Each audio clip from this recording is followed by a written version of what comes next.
All right. Says we've been live for a minute. Don't think so. I don't think Says so like- either. I just it says 10 seconds in the top corner. Yeah, So. well, it says live a minute 22 for me. Something's glitching up there. What's up, Tony? How you doing, man? I'm doing well. Happy New Year to you, brother. Happy New Year to you. Oh shit! So I gotta mute the other screen there. All right, now we're good. Are you excited for 2026? I suppose as the older I get, I sort of just think, it's just another 365 days. So all I hope every year is it's not, worse than the one that we've just had. Have you ever made New Year's resolutions, or do you have any for this year? Well, what would be considered resolutions, I started like a month ago. So I've already broken the habit. So I should be able to push through. And I think that's a smart idea. Start them a little early, Start your New Year's resolutions a little early so you're warmed up and it's not like a shock by the beginning of the year. And I'm in a very good place, as I said, mentally. I'm psychologically quite good. Spiritually, I'm very good. I just need health just to finish that square. So that's what I've been working on in the last month or so. So you seem like you take better care of yourself than I do. Maybe not with my previous eating habits, but well, look, I don't know what's worse, dude. My liver is on the inside and I drink a lot. So you know what I mean? I don't know what damage has been done to lungs and liver. Yeah, well, there is that bit, yeah. But like a lot of people like go, I'm gonna go to the gym more, I'm gonna do this more, I'm gonna do that, and it never it is. Classically they say it takes 28 days to break a habit or create a new one. I've already done that, so I'm already like ahead of the curve on that. My Taekwondo teacher used to say that it takes twice as long to break a habit as you've had it. Probably. I don't know if that's wrong. He might be right, but that's it might scary. Be for some things. It might be for some things. Yeah, I wouldn't just I wouldn't scoff at that. Yeah. I've been eating fast food my whole life. I don't think it would take like 80 years to break that habit, is what I'm saying. No. I've broken the fast food habit. Yeah, already, I haven't had McDonald's in 3 months. Yeah, it's been probably over a month for me since I've had any sort of fast food, junk food sort of stuff like that. So yeah. Look, I have junk food. I still want it, but I have some pizza. I got a McDonald's like 200 meters from my house. It's like, but same. I can drive past it and not go in. So yeah. I love McDonald's, by the way. I'm not even trying to talk crap on McDonald's. I love McDonald's. Oh, like I said it the other day, if the McGriddle was like available 24 hours, that would have been deadly. They had a 24-hour breakfast menu. I think they still do with select items.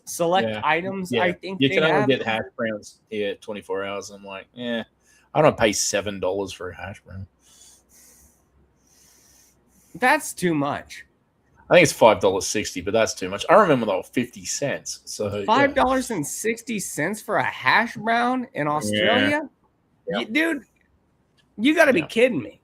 They're still like, I don't know, they're like $1.50 here, $2 maybe. I remember. But the thing is, if you order on the mobile app, you can usually get them for free. If you get them with a meal. So you can use $5 for a dang hash brown. Only like $5 for a hash brown, yeah. What is going on? It's a conspiracy. What is that? I don't know. What happened? Fast food is not cheap. Not anymore. Well, that was the whole point of it. Yeah, it was meant to be quick and cheap. Now it's kind of quick, but not cheap. You know what I got? You know what makes me mad about fast food these days, Tony? I'll tell you what makes me mad about fast food. People started caring about quality. Yeah. That's not why I'm going to fast food. Fair enough. Yeah. You know what I mean? Like, I'm not going there for quality or health, or like I'm not looking to go to McDonald's to get a dang salad. I never ever. No one ever thought about going to McDonald's. No, I never bought a salad at McDonald's. No. And that alcoholic who blamed McDonald's for his health problems, the dude that made Super Size Me, rest in hell, bitch. You ruined it for the rest of us, you piece of shit. Morgan, what was his name? Morgan Spurlock. Yeah, he lied. Yeah. Good thing he's fucking dead. Yeah. He ruined it for everybody. He made McDonald's start selling salads. But they didn't even need to, because everything that he did in his movie was a lie. It was all a lie. He was a severe alcoholic. Severe alcoholic, and he blamed all of his health issues on McDonald's. And it wasn't true. Well, I was going to say, like, there's lettuce on a Big Mac. That's salad. Dude, he ruined it for everybody when he was the piece of shit. Yeah, there's onion and lettuce on a Big Mac. That's salad. I agree with you. You know, the snack wrap.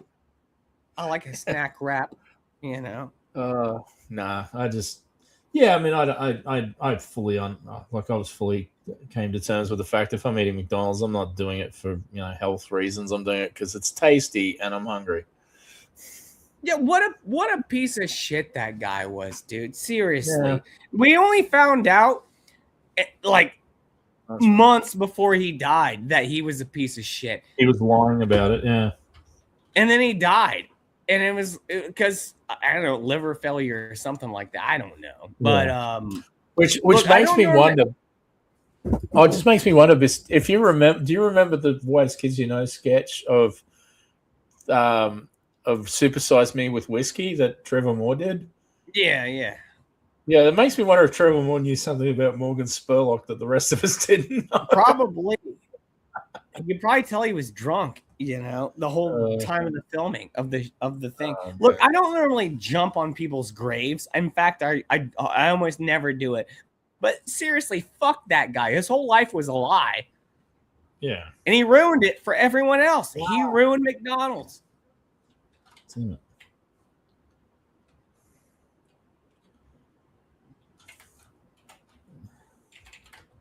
Yeah, no, that's the reason we don't even have play places anymore, probably. Why not? That means like go have a burger and then go play around. Run around and burn it off. Yeah, burn it off. Yeah. Yeah. No. Oh well. I'll say hi to the chat, Mr. Tony Nasser. Thank you. Happy New Year, Tony. Again. Again, you've been there for a minute. What's the future like again? What's the future hold? I've had a very lazy freaking bloody day so far, but honestly, as I said, I mean, I'm not being snarky or anything, but yeah, as I said, it's hard. It's hard for me to get excited about stuff like that anymore. I mean, I'm like, be 51 next birthday. For me, it's just Thursday. Am I M. Bison? Yeah, have I become M. Bison? For me, it's simply Thursday. It's like, yeah. I think I could pull off that bison hat. I reckon I could pull that off. You definitely could, for sure, no doubt. But I kind of feel the same way. Rest in peace, Raul Julia. Rest in peace. Yeah, from 1994, but still rest in peace. But also, the older you get, the quicker things come and go. Yeah. So grab it while you can. I remember when I was a kid, we had summer vacation in school, and it felt like it was like those 2.5, 3 months. They felt like 4 years, and now a couple months feels like, I don't know, a couple weeks now. It's like, I remember my first 18 years of life felt like it went forever when I graduated high school, and I was like, this took forever. And then the next 18 years were like that, and the next 18 years after that were like that. And I'm like, what the? I got gypped. That's how I feel. That's exactly how I feel, man. Exactly. I felt, dude, I've been waking up every day feeling like, man, I got gypped. You know, like it is a weird feeling. Ripped off. This is ridiculous. Who do I send my letter of complaint to? Like like I don't know, man. You can try to make things better, I guess, but time just goes so dang quick, man. It really does. It's fleeting. Did you accomplish anything in 2025 that made you feel good? Yeah, I mean, look, I my work I did pretty well. I mean, up until like we did close the shop, but I in the last month alone, I accomplished putting all of my stock up on my eBay store. So that was quite a lot of effort. So yeah, I've done stuff. I've got stuff done. I mean, I can't complain too much. I mean, it has been a bit of a grinder every year and pretty bad for like I lost a close friend who I was working with at that shop in October, and that was not a good start to and that was only 2 months after we closed too. So I was like, wow, this is just hammering. But yeah, I mean, look, I mean, it's been a bit of a meat grinder a year for a lot of people too. So, but that happens a lot. I mean, I'm not saying it's woe is me. It's just one of those things. As the older you get, you expect it. So, yeah. I'm sorry to hear about your loss, man. I remember when you were going through that. That stinks, dude. Like, especially the timing of it. You know, like timing. It was quick. John Mayer says, "Bad news never has good timing." No, that is very true. Yeah, in one of his songs, and like, man, yeah, there's things that just happen. I feel like that's out of your control, and no, that's it exactly. I felt like there were things that happened to me, not to make it about me, but like I felt the same way about this year as you. Like there were things that were good, but there were things that are out of my control that. Yeah. Oh, look, that's one of those things you always got to learn. It's like, there is lots of stuff happening around the world that you're like angry about or you're upset about, and you're like, but I can't do anything about it because I can't control that. So it's just as easy not to sweat that and just go, well, I'll just deal with the stuff I can control. Well, even with me, like basically resigning from my job this year too was like not something that I didn't plan on like leaving that job for. I mean, I don't even know. Like I didn't plan on leaving the job. And then I got kind of forced into this resignment. I'm not going to go into detail about that on this live stream, but it's just wild that, like, sometimes that things happen out of your control. And on the good end of that, I'll get on the good end of things here. One of the best things that happened to me in 2025, which it's almost coming up on a year, his birthday. I got Dale. And Dale kind of changed my life. The cat. I'm not talking about my gay boyfriend, everybody. I'm talking about my cat. Yeah, my cat Dale, like he just showed up nearly a year ago. Very similar, snowy outside, freezing temperatures, and I don't know. I think he's there. He is. There he is. Come on in, Dale. There he is. Get your tail in. Yeah, this little fella right here, though.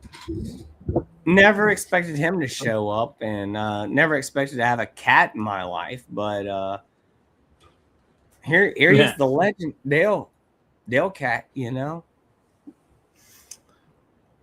Hey, lovely Sherry, how's it going? Happy New Year to you, Sherry. Happy New Year. Everyone watching right now, Happy New Year. Hey, Hand of Seeds, Happy New Year. Dale's about to knock everything down too now. He's like, I'm back. He's like, let me fart in your face and then knock over all the cameras and everything.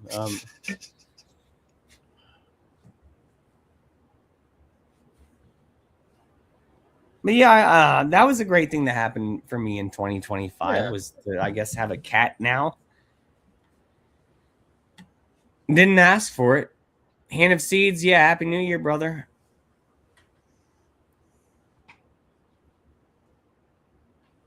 You know, I'm allergic to cats, and it's like, people don't know the story about Dale. He showed up nearly a year ago. I have to check the exact date. His birthday's coming up. And I looked out my window. It was a snowy night, and he's out there just meowing outside my window. I said, this cat's got a dang mustache. I have pictures of the whole thing, the whole night. And I opened up my screen door to get a picture, or my patio door to get a picture of him. And he comes running in. Probably because it's like -5 degrees outside. I'm like, dude, I'm allergic to you. And he ran straight into my bathroom where there's a vent towards the ground. And he just curled up there. And he was there for hours. Not only that, he went to my dog's water bowl and drank for about 5 minutes straight. He's drinking from it right now, actually. But anyways, I was like, the little fella needs me, you know, and I'll help him rejuvenate and get things going again. And I started petting him, and I'm like, I'm not allergic to this cat. My dad to this day says it's because the dander got frozen off of him. Might be true.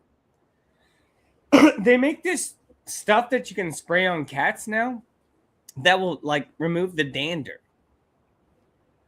so you're not allergic to them. I don't know if it's good for the cat. Idea. I don't know if it's good for the cat. But anyways, I brought this little fella in, and he's been with me ever since. And I mean, that's a great part of 2025 for me. Yeah, absolutely. Making your family bigger. I got 2 kids now, man. I got mouths to feed. I got bills to pay. I got mouths to feed. Ain't nothing in this world for free. You know what song I'm talking about? That one, Cage the Elephant. Oh, God. Okay. It was a big song. I can't remember what it's called now.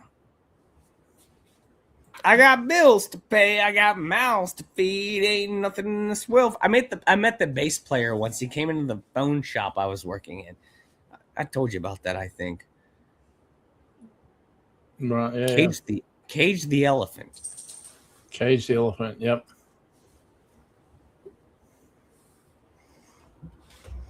What else happened in 2025, man, for you?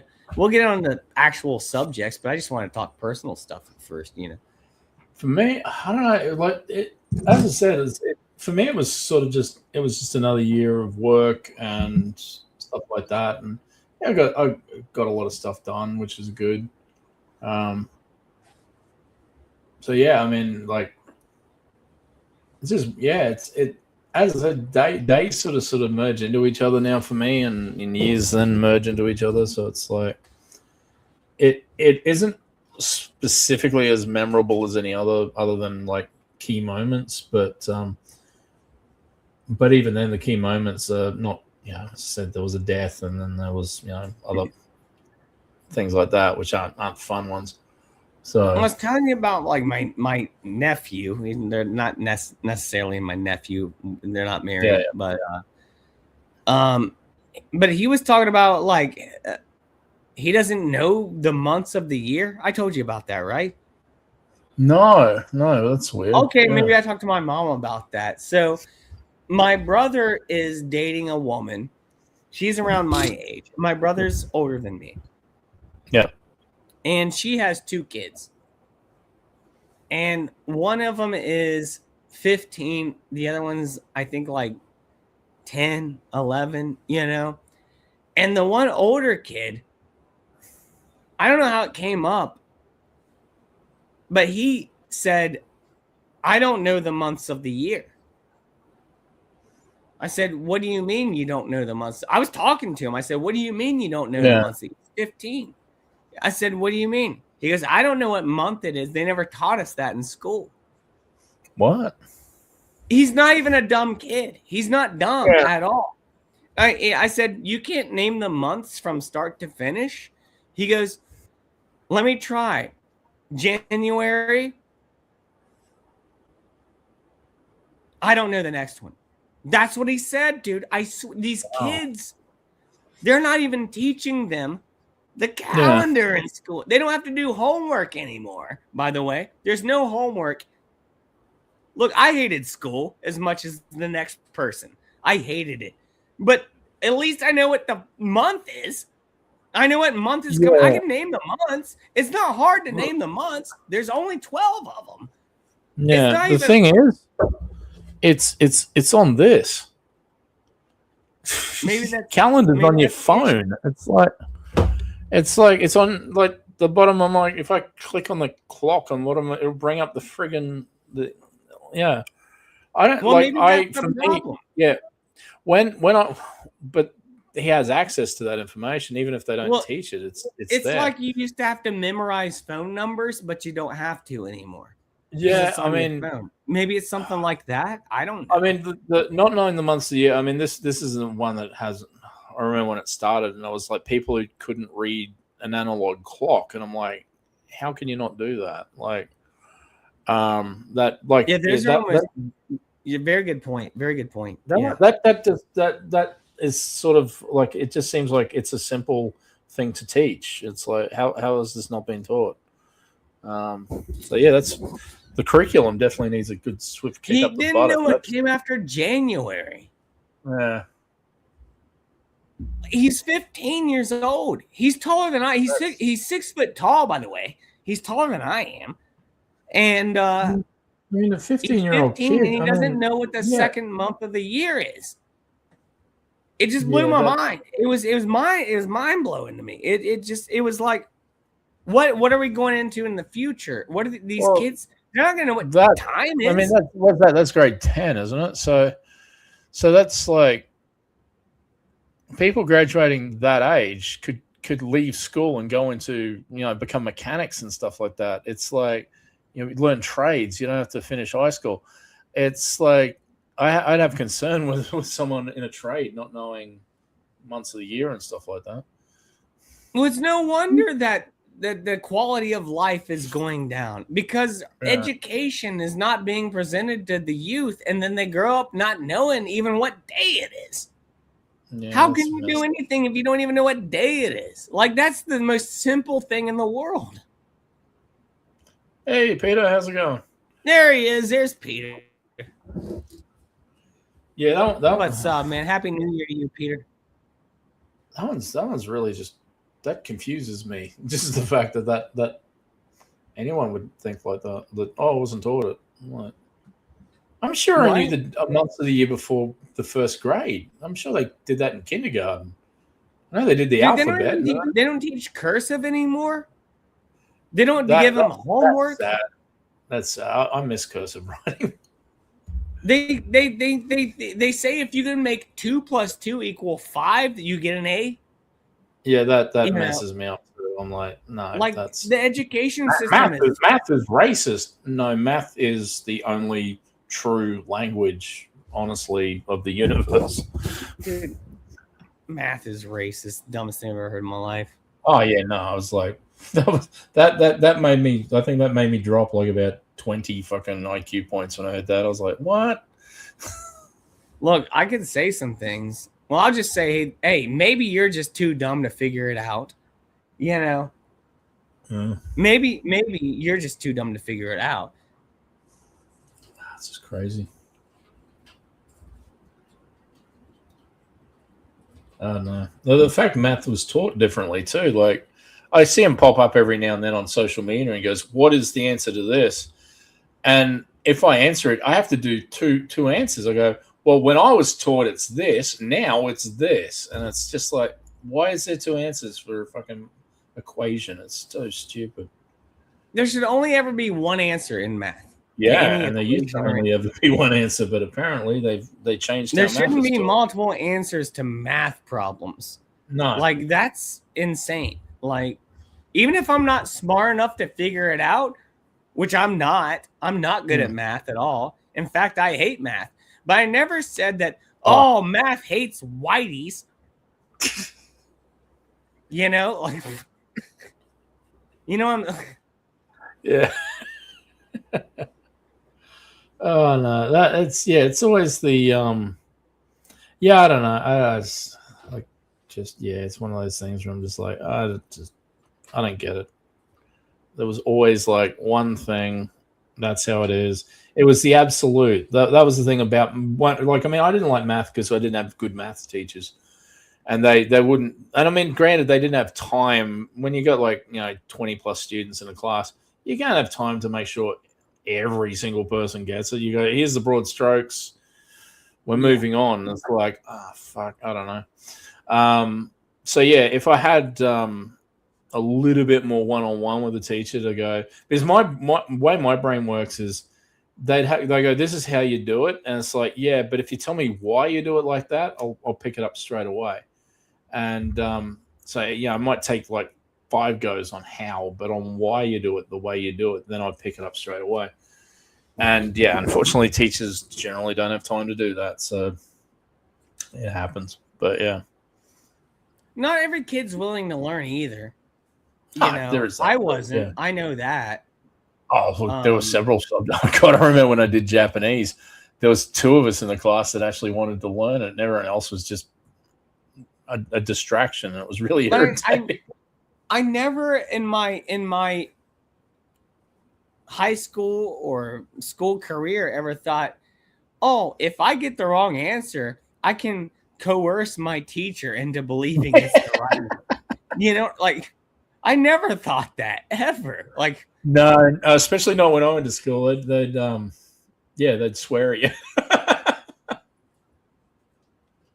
they'd humiliate you in front of. They would humiliate you in front of the class and then swear. Yeah. It was a different day and age, and it's been said.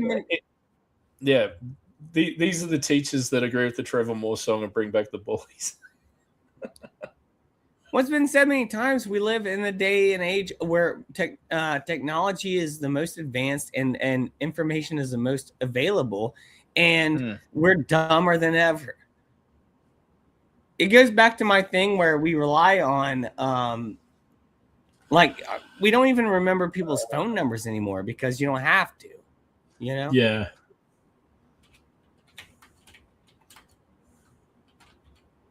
Pierce says, learning Japanese. I think I'm learning Japanese. I really think so. Go on the vapors, man. Go on the vapors. Konnichiwa. That's it. You can say that, yeah. After 10 a.m., you can say konnichiwa. I can speak Japanese. Oh, Peter. Happy New Year to you.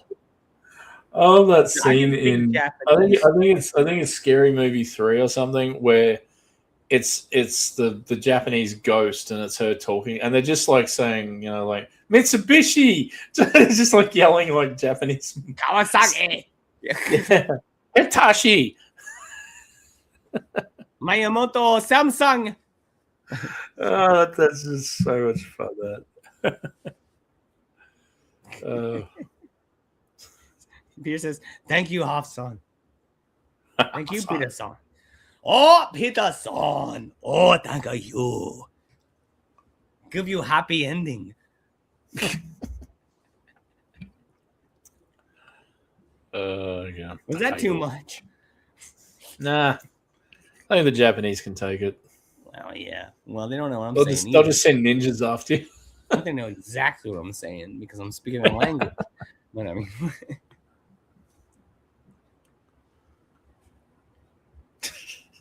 Yeah, I'm thinking of that Steven Seagal sketch with ninjas. Oh, oh God. Let me talk about my 2025 a little bit here. Positive things. I mean, I started iRacing in January. Yep. And by December this year, I was an A-class oval race asphalt oval race driver. Exceptional amount of achievement in a year. Absolutely. I won 17 races. Fuck, that's awesome. People have been doing iRacing for 10 years, never won a race. And they admit it. And I didn't think it was a big deal. Apparently it's a big deal. But yeah, I was able to achieve that. Not only that, but I rediscovered this passion that I had that I've forgotten about, which was my passion for racing, which I started getting into it back in 2024. You know, I started getting back into it a little bit. And then in 2025, once I got my new PC, which is now paid off, hell yeah. Nice. iRacing was presented to me on the Steam, and I was like, well, let me try it out. I love racing. And I played some with a controller a little bit, and I was like, I'm addicted. And I wanted to get a steering wheel and pedals, and I got those. I was hooking it up to a plastic table. It was flying all over the room, and I couldn't even keep it straight. And then, all right, I think around like September, I got my rig. You know, yeah, that's September, awesome, October. Man. I got my rig. No, it was October. I got my rig, so it's only been a couple months now. It was October is when I got my rig, and so now I got like my whole setup. Which, I mean, if you want to see it, it's right there. There's my chair and my wheel. There's the pedals. It's all bolted down, and it's Kira. Yeah, love Kira. Let's see her again. Kira. But I got everything bolted down, and then I told you I got the Quest 3 for Christmas. So now I'm doing VR racing, where it's like I'm actually driving a car, and I can look around the car, and it feels like I've gone a long way in that.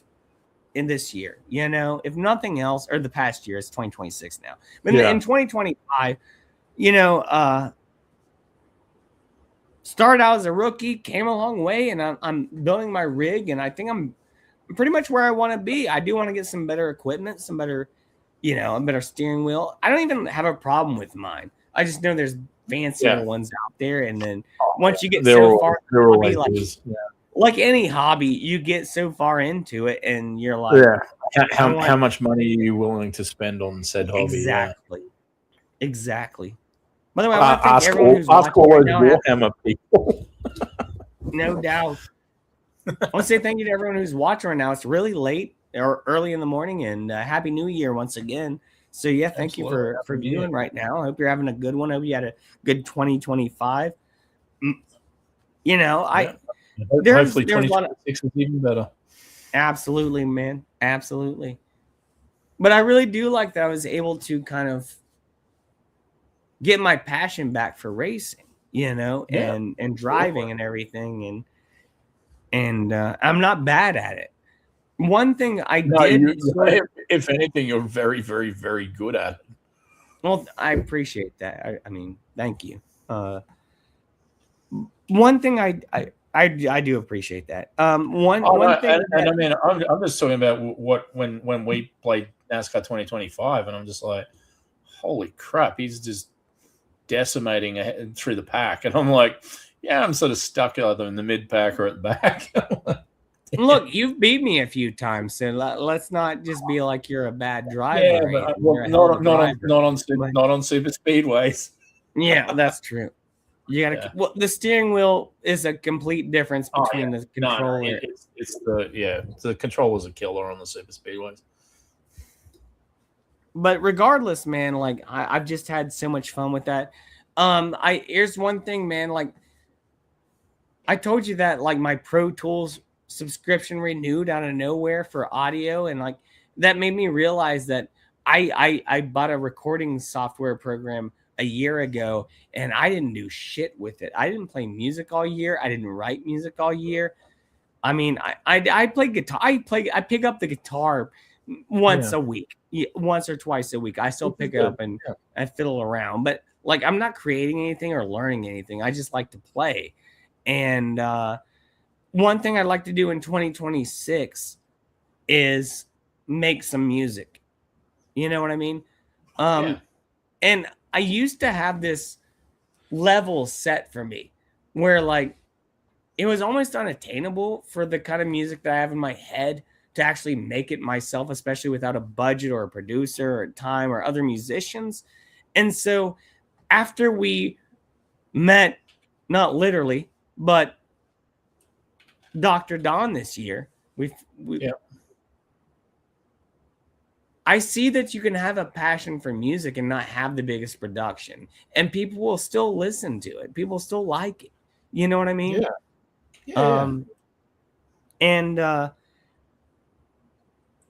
I like that idea that I can maybe just make music, and it doesn't have to be perfect, and people might still like it. You know what I mean? Yeah, absolutely. I play music for myself. I write music for other people, and I don't know if that makes sense. No, you should write music for yourself, probably. But if I'm writing music and I want someone else to hear it, I don't want them to think it sounds like shit. Just to be honest.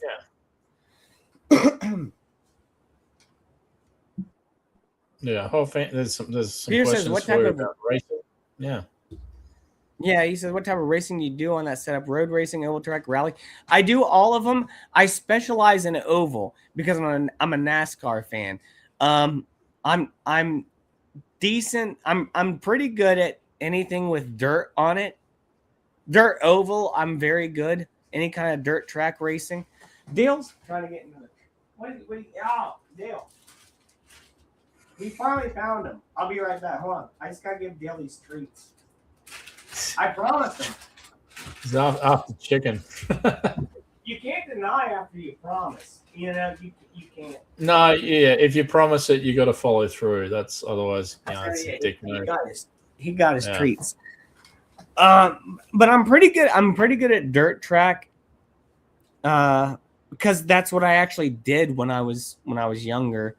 I don't know if I've ever showed this off on a Hoffcast, but my trophy, it's right there. Look at that. That's my dirt track trophy right here. Number 1, 339 Speedway, year 2000. But anyways, in the year 2000. In the year 2000. But anyways, road racing, sports car racing, Formula 1. I'm not good at it yet. It's something that I've been trying to learn, and me and Tony have had conversations about this recently, how it's two different animals.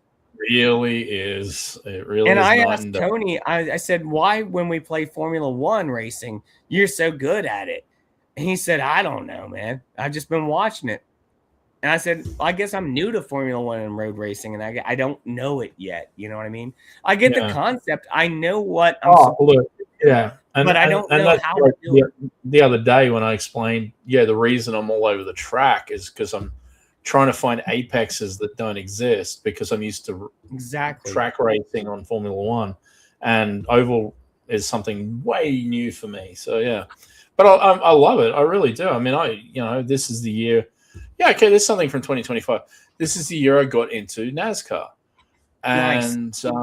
And it's like, I could have just gone, I watched the race. Yeah, I mean, no, but I watched every race that they did, and I did the Xfinity stuff as well. I was like, hell yeah, I mean, granted, I was mainly watching like the 20, 30 minute race in because I don't have access to it over here. But I got really into that because I've been an F1 guy since the mid '80s. So for me, it's like, hey, it's a new sport for me. I mean, I love Days of Thunder. I mean, who doesn't? But yeah, it's like I'm learning. I'm learning the drivers. I'm learning the cars. I'm learning. I mean, and for me, because I watch Formula 1, I'm used to a pit stop being like 2 and a bit seconds. So when I stress out during pit stops in NASCAR, I'm like, just get the wheels on the car and get out. I'm like, I stress out. But I mean, the tactics in NASCAR are, because pits take longer, they really are tactical for that. So I really, I'm learning it, and pack racing is completely different than F1. And I love it. I think it's really cool. It's really great. I'm looking for the 2026 season. So yeah, same here, man. I think it was a very symbiotic relationship because it was my first year with F1. It was your first year with NASCAR. Like watching a whole season of racing that we weren't really. I mean, I'm familiar with NASCAR, but I didn't know. Yeah. The biggest thing with me with road track racing that I didn't get. By the way, the pit stops, dude. You started watching this year when every wheel has one lug nut. They used to have 5. Oh yeah, no, when it was I mean, that would have stretched me out even more. I think. Like I remember watching old movies when they used to do that in racing movies and that, and it's like, they got the 5 lug nuts and all that. And I remember that stuff. But yeah, in an actual race where it actually matters, not the script. I was like, oh god, that would just drive me crazy. My biggest thing with learning about F1, I think that I learned this year was I'm so used to oval tracks that have bank tracks. Yes. Yeah. And all these road courses are flat for the most part. They have a little. Yeah. For the there's most a little part. Bit. Yeah, there's a little bit, and then there's one track that has that really. I can't remember what it is. They have that really high banking. I think. Who was it? One of the Mercedes cars fucking wrecked in. I can't remember, but yeah. Besides that, I watched the F1 cars go around these turns that are flat and stick to the ground, and I'm like, how does that work? Because in my experience, you have to have a bank turn in order to keep your car there, And I'm watching these cars. The radical difference between the cars because NASCARs are heavy, and you need that bank. Otherwise, you're just going straight off into the wall. Whereas F1 cars are lighter and they got more downforce because of the wings and all that, so keep them stuck to the track. I also learned that I thought that when I first started watching F1, I thought the cars were just made to look cool. No, everything on that car is made to keep it on the ground and make it fast. It's not made to look cool, really. And to segue into movies we saw this year, the F1 movie, which actually covers that, where it's like, we want this thing to, we want it to be, combat. We want it to, move the fins and stuff, wings and that. And it was like, I'll absolutely. It's all got a purpose.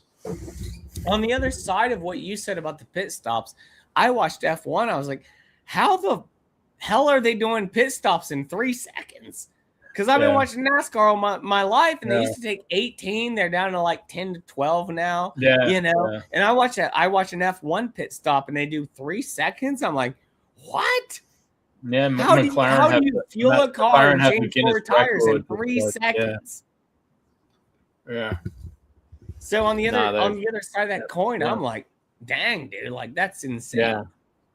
And then I started to figure out the times of the pit stops. We were watching those last races, and I was like, dang, he had a quick one. Dang, like 2.6. Yeah. So it was a good year of racing for both of us, really. Yeah. It's been a bad off season for NASCAR. Yeah.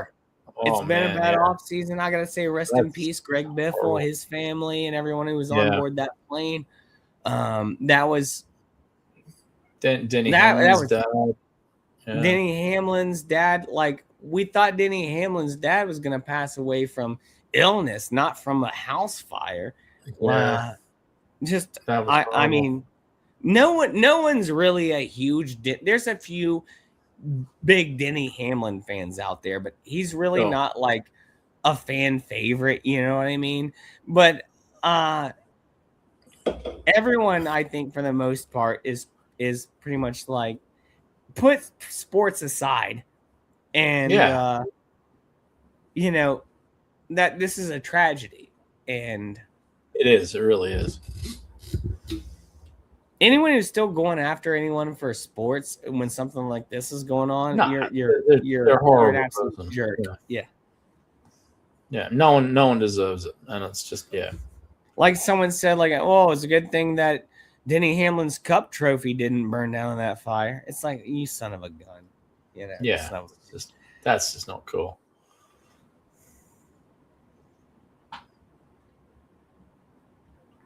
Yeah. Which, I mean, if you're a human being, you look at what he'd went through in the season, and towards the end of it, he wanted to win that championship. Yeah. And look, you know my opinions on this, Tony. Mm-hmm. The winner's the winner. It doesn't matter. It doesn't matter what happens before. What matters is who goes across the finish line first. Yeah. And it sucks that he led a lot and he lost the race and he lost the championship, but those are the rules. And as I've said before, there's not a single champion who has ever given up their trophy or their earnings because they thought it wasn't fair. And I guarantee you Denny Hamlin wouldn't either. So you get what I'm saying here? Yeah. You're racing. They're all racing for the same thing. It might not be ideal, but you know the rules going into it. And if you don't like them, why are you there? And if you get what I'm saying, I'm sorry I'm being a little bit of a bitch about this, but for crying out loud, like there's not a single person in NASCAR or racing that said who won and said, I disagree with the point system and gave the trophy back and the money back. Yeah, no. That's never happened. It's never going to happen. So you can't whine about this shit.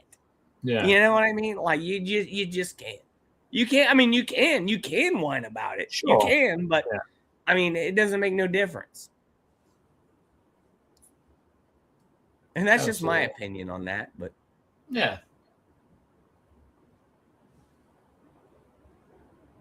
Absolutely. Man, I finished 5th place in a race the other day. I didn't think I deserved to be that high up. I got all the way up to 2nd. There's races I've got crashed out by idiots that had no idea what they were doing. It's all part of it. You know what I mean? Yeah. But if you are consistently good, you will prevail. If you're consistently bad, you will fail. That's I can't believe I just made that fucking phrase up. That was pretty cool. But anyways, that should be a bumper sticker. I think someone should send that to Lance Stroll. I agree. But I'm dead right about this. And not just about racing, I guess just in life in general. If you're just persistently you're doing good things, you will come out ahead. You might not always be the best, but you're going to be doing better than others, and I think you're going to be happy with your results. And absolutely, I want to carry that attitude into this year for sure, man. Oh, look, the last few years I've been my whole attitude has been like to be as positive as I possibly can and not be a burden to other people. And if I can get through a day and I've achieved everything I wanted to, and I wasn't an annoyance to people, or then that's a win, and I'm ahead of the curve. I love the fact that I can wake up almost every day to a message that you send me that says, "Well, you know what I'm talking about." I don't know if I can say it. Nah, it's all good. I know the message. Fuck you. You know, you want to start some shit? The fucking hands. That Pixar one. I don't know if it's Pixar, but it looks like Pixar. Yeah. Just the kid in the pants. That cracked me up. I was like, oh, I gotta send that. I don't think anyone knows what we're talking about right now. But no, it's fine. It's all good. Because I can't say it, but nah, it's all good. I've said it, but I'm not gonna keep doing it. I'm not gonna keep. That was a one-time thing. That was a one-time thing, and I'm not gonna do it again. You know, I'm lucky it's still online. I'm lucky I haven't got a strike for that shit. But anyways, I said every word in the book. Sorry, Peter just put up a good quote there, which is, you don't get what you wish for, you get what you work for. And I think that's very true. It's not always true. Sometimes the cards are stacked against you. But wishes aren't going to accomplish anything. Work will. Well, the term work is a very important word in that phrase, because if you're working towards something, you're going to have failures along the way. Sure. But if you keep working and you get good and you have passion for it and you want to do it, then most of the time you're gonna get at least good enough at it to be you know competent. But wishing for anything is not going to achieve anything. So no, it's action, and work for sure. And that's something I got to think about a lot in my life. Definitely. There's no doubt about that. Very good. Yeah. Very good, Peter. I like that, man. Absolutely. Peter's always got great quotes like that.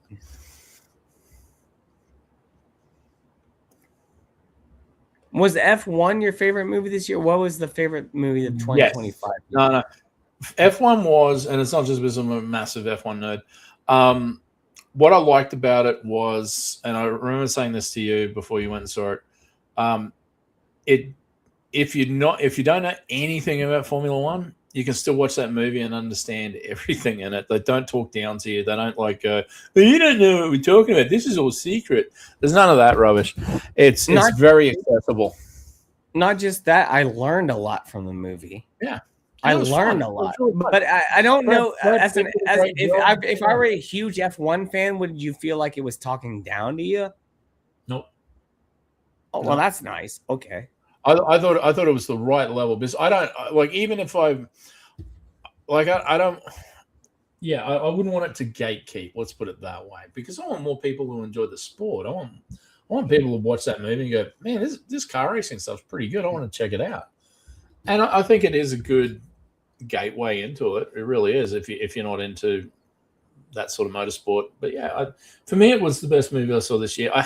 Honestly, I didn't see a heck of a lot of movies this year at the cinema. I think I saw that. I saw the Tron Ares, and I saw The Long Walk, and I liked all three of those films. So I didn't even see Hand of Seeds. I'm sorry, buddy. I've not. I don't think he's still around. I've not played that game, but I would like to. I would definitely like to do that. I played a bunch of rally ones, but not that one. And Peter says, it might start with a wish, but if it ends there, it won't come true. It takes work. Well, that's what I'm saying, man. He goes, I got a little cooking now, but I'll be listening. I don't know what time zone you're in. You're cooking at almost 3 a.m. All right, go for it, man. I just microwave things at this house.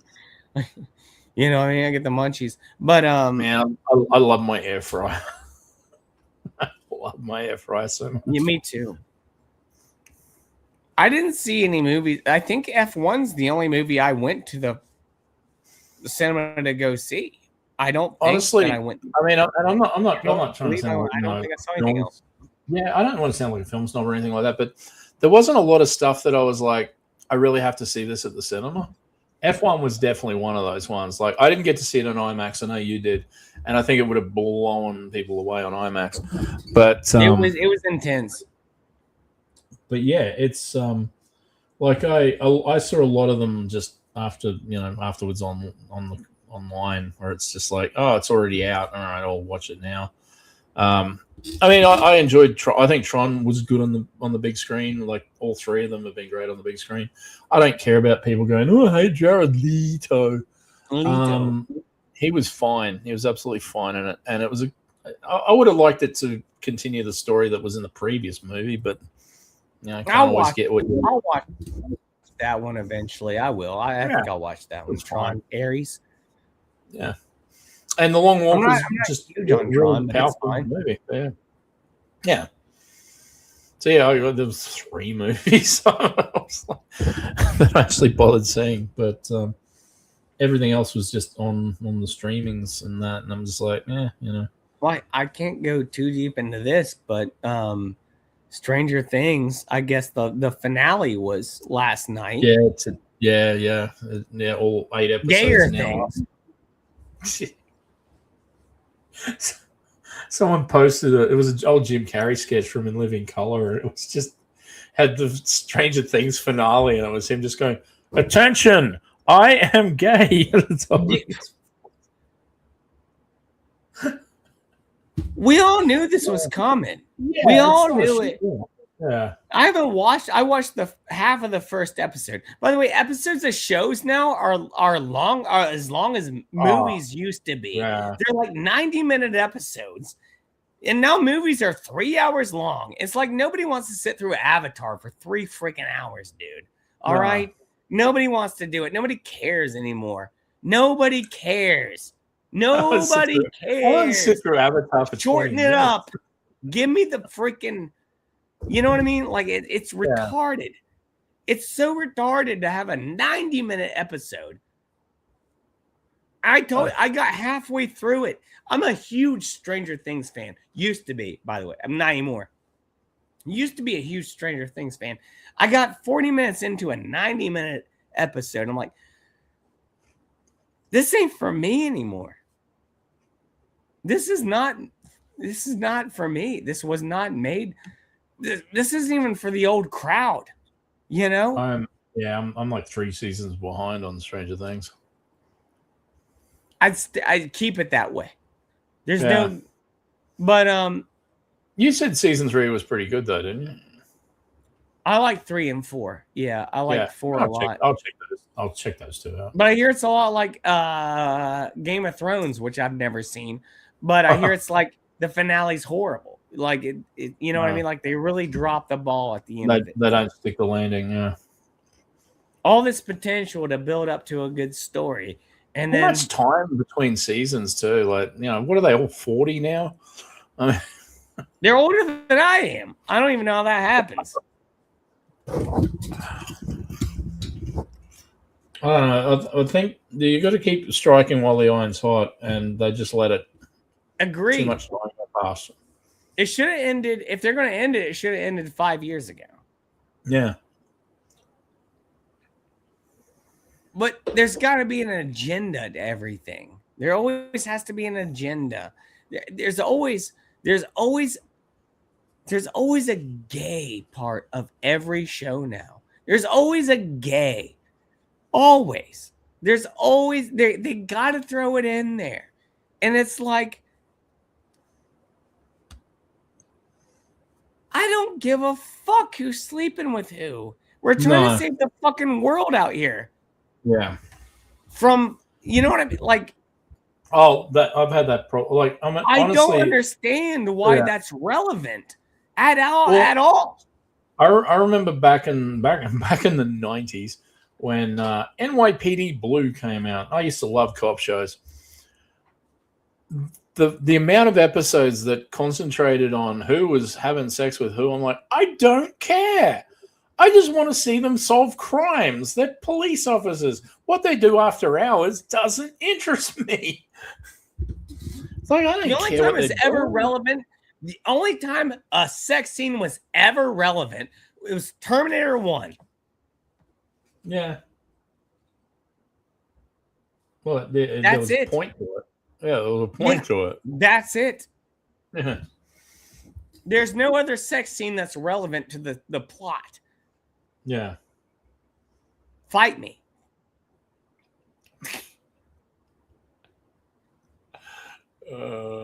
Fight me. I swear I'm right on this. No, that definitely is an important one because of what happens because of it. I remember there was a good sex scene in the second Underworld movie. And they had to CGI. I know the one you're talking about. Yeah, I love Kate Beckinsale, bro. Oh no, yeah. She's smoking hot. Yeah. I was like, I got it on DVD. I'm like, here we go. It's like, man, like this is cool. I can't believe they made. I don't remember what the plot of the movie is, but I remember that sex scene. I do remember that. Oh, they had to CGI out the guy's penis to make it like PG-13. You know. Yeah. They should have just said the movie was made in France and everyone would have gone, oh, okay. I'm like, don't CGI out my penis. Make it bigger. It's the opposite of what I'm trying to do out here. I'm trying to like, am I dickless? Banging a vampire? I forgot about those movies. Underworld, jeez. I like the first Underworld. I think it's a decent one, but it's too long. It drags on. It drags on so much. Anyways, back to fucking 2025, dude. Yeah.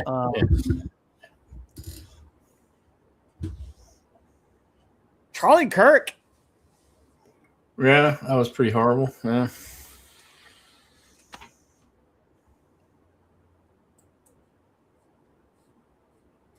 I don't want to go into deep diving about this, but I mean, this is something that happened and it's still going on to this day. Thank you, Candace Owens. I mean, no, thank you, Candace Owens, but you know, I'm not going to go deep into it. I don't want to. I don't have the brain capacity. It's too late, and I've got too much alcohol. But when it happened, it was insane. It was absolutely insane. Yeah. Like, we got like this guy just being shot and everyone's seeing it on their Twitter feed. It's like without censor. Yeah. You know, they didn't blur it. Nah.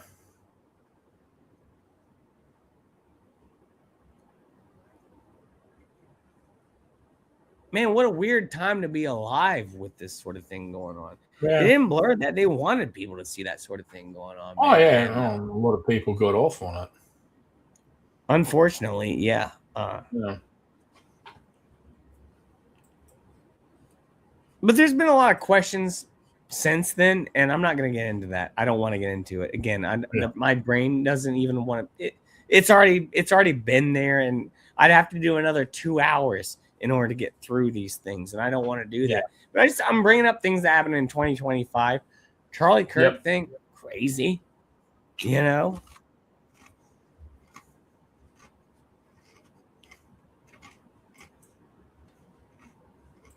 What else happened this year, man? A lot of celebrities have died.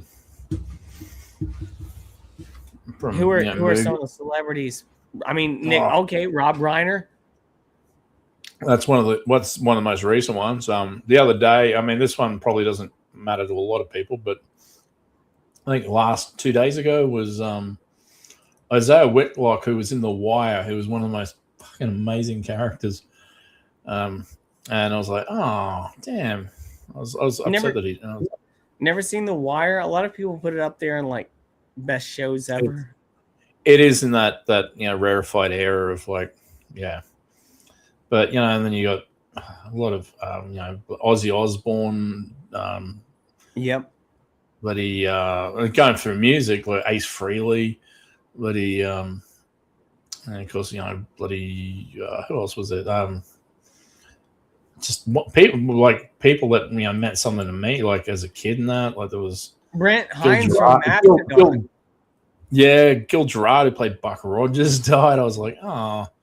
Brent Hines from Mastodon died in a motorcycle crash. That's insane. Pepper LaRue. Hello again, Hoff from I know who this is. From Scenic Gary, Indiana. Go Gary, Indiana. I love Gary. That's where I want to retire. Gary, Indiana. Yep. Right next to Michael Jackson's little house, Yeah, a lot of heavyweight actors too, like Robert Redford and Gene Hackman, bloody Terrence Stamp. It's like holy, just lots of Hulk Hogan. Oh yeah, Hulk Hogan. Michael Madsen, like just of course, this one hit us both too. David Lynch, the auteur legend. How do we forget about that? It was a little earlier. Yeah, that was January. See, that was early last year. Yeah. Dang, dude. Yeah, keep your eye on the donut, not on the hole.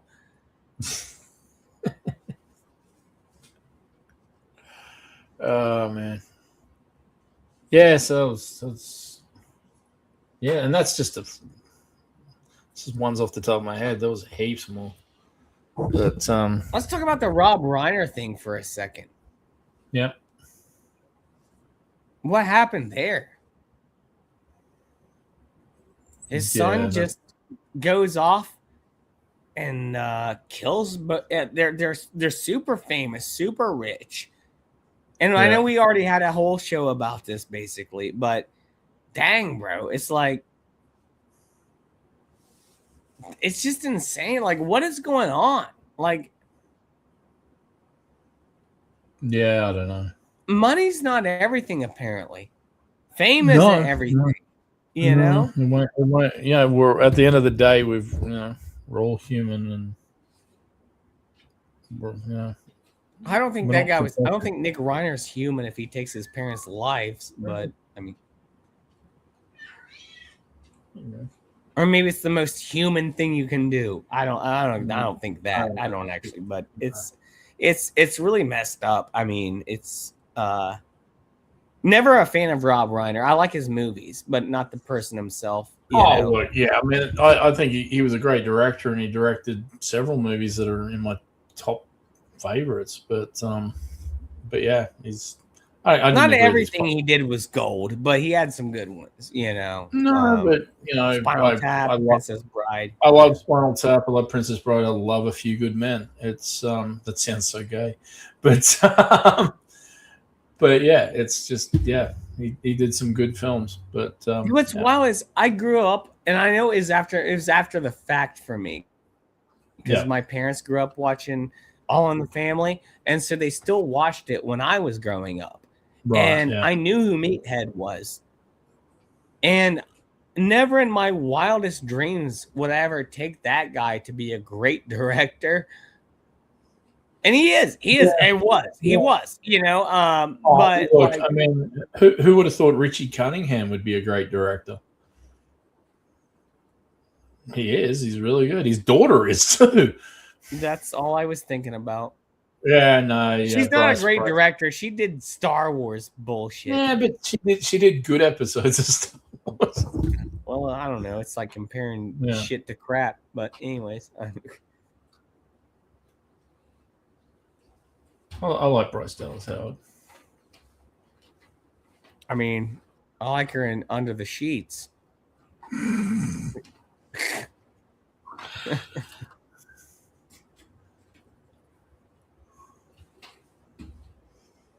Bryce Dadass Howard. But yeah, I never watched All in the Family. I just they used to watch it all the time, man. And I was like, they always made him out to be a liberal meathead, which is what he was, and it's what he was in real life. But he made some good movies. He was, you know what I mean? Like, you look further into the Nick Reiner stuff, his son, and it's like, it really does seem like there was a huge disconnect between him and his son. It seemed like,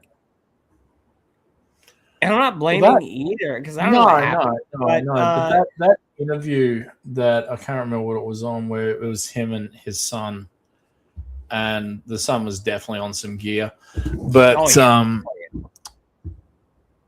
like I've seen like, okay, there's a really good interview with Kurt Russell and Wyatt Russell, and those two are just laughing like, and you just go, that they have just a rock solid relationship as a father and son, and you can see it, you can feel it from that whole thing, and you go, wow, these two looked like an angry dad that's like, yeah, you're going into timeout as soon as we're done here. Like they had a distance apart. Like they weren't like, they might have been next to each other, but there was definitely like 30 centimeters of a ruler between the two of them. Like it's an old bloody school dance. And it was just, he didn't make eye contact at all. They never did. They never made. And I was just like, there is like, they're kind of here, but they're not here. What's so weird was I shared these pictures on the stream we did there of Rob and Carl Reiner kissing on the mouth. It's just I don't know what's going on, man. I'm not doing it. I could do a deep dive and I'd be like Candace Owens and speculate a lot of shit. Sure, but I don't. There's all I know is it's fucked up. The whole family, everything in Hollywood's fucked up. These people are not what they think we are by any means. Period. Like, that's just not what it is. And anyone, dude, I used to, I used to want to be famous and an actor when I was a kid. And then I took an acting class in college and found out I can't act worth a fucking shit. I'm too honest. You know what I mean? I'm too honest. I can't act. I can't pretend to be someone else. And these people, dude, when you see them in interviews, they're also acting. Like, how can you trust them? You know what I mean? Sam Tripoli on Tinfoil Hat had a Freemason on recently. And it was a very enjoyable podcast. But the Freemason said, we spread all kinds of misinformation so no one can really get on our trail. And so I'm like, how can I trust anything that you say now at this point? Yeah. You know, everything could be a lie. And you're trying to make the Freemasons out to not be some sort of evil entity, which they might not be. I'm not saying they are. But you just told me that you lie about things in order to throw people off. So that's your first mistake. It's like saying I play both sides so I can win, no matter who. You know what I mean? It's like, it's literally like that. It's you get what I'm saying, right? Like, yeah. No, I get it. Like, why would you say something like that? It's like, yeah, I'm going to bluff you.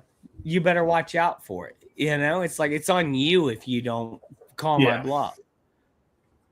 I'm going to cheat you in this game. It's on you if you don't call me out for cheating. You know, it's insane ways of thinking.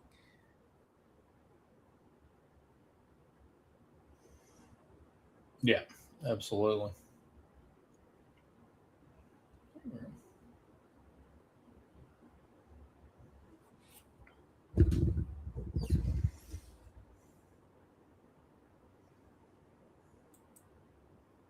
Man, the new Metroid game's pretty good. Yeah. We've already talked about this. We'll wrap this up pretty soon, you know. But yeah. Another thing, going back to misinformation. You know? Yeah, the reviews.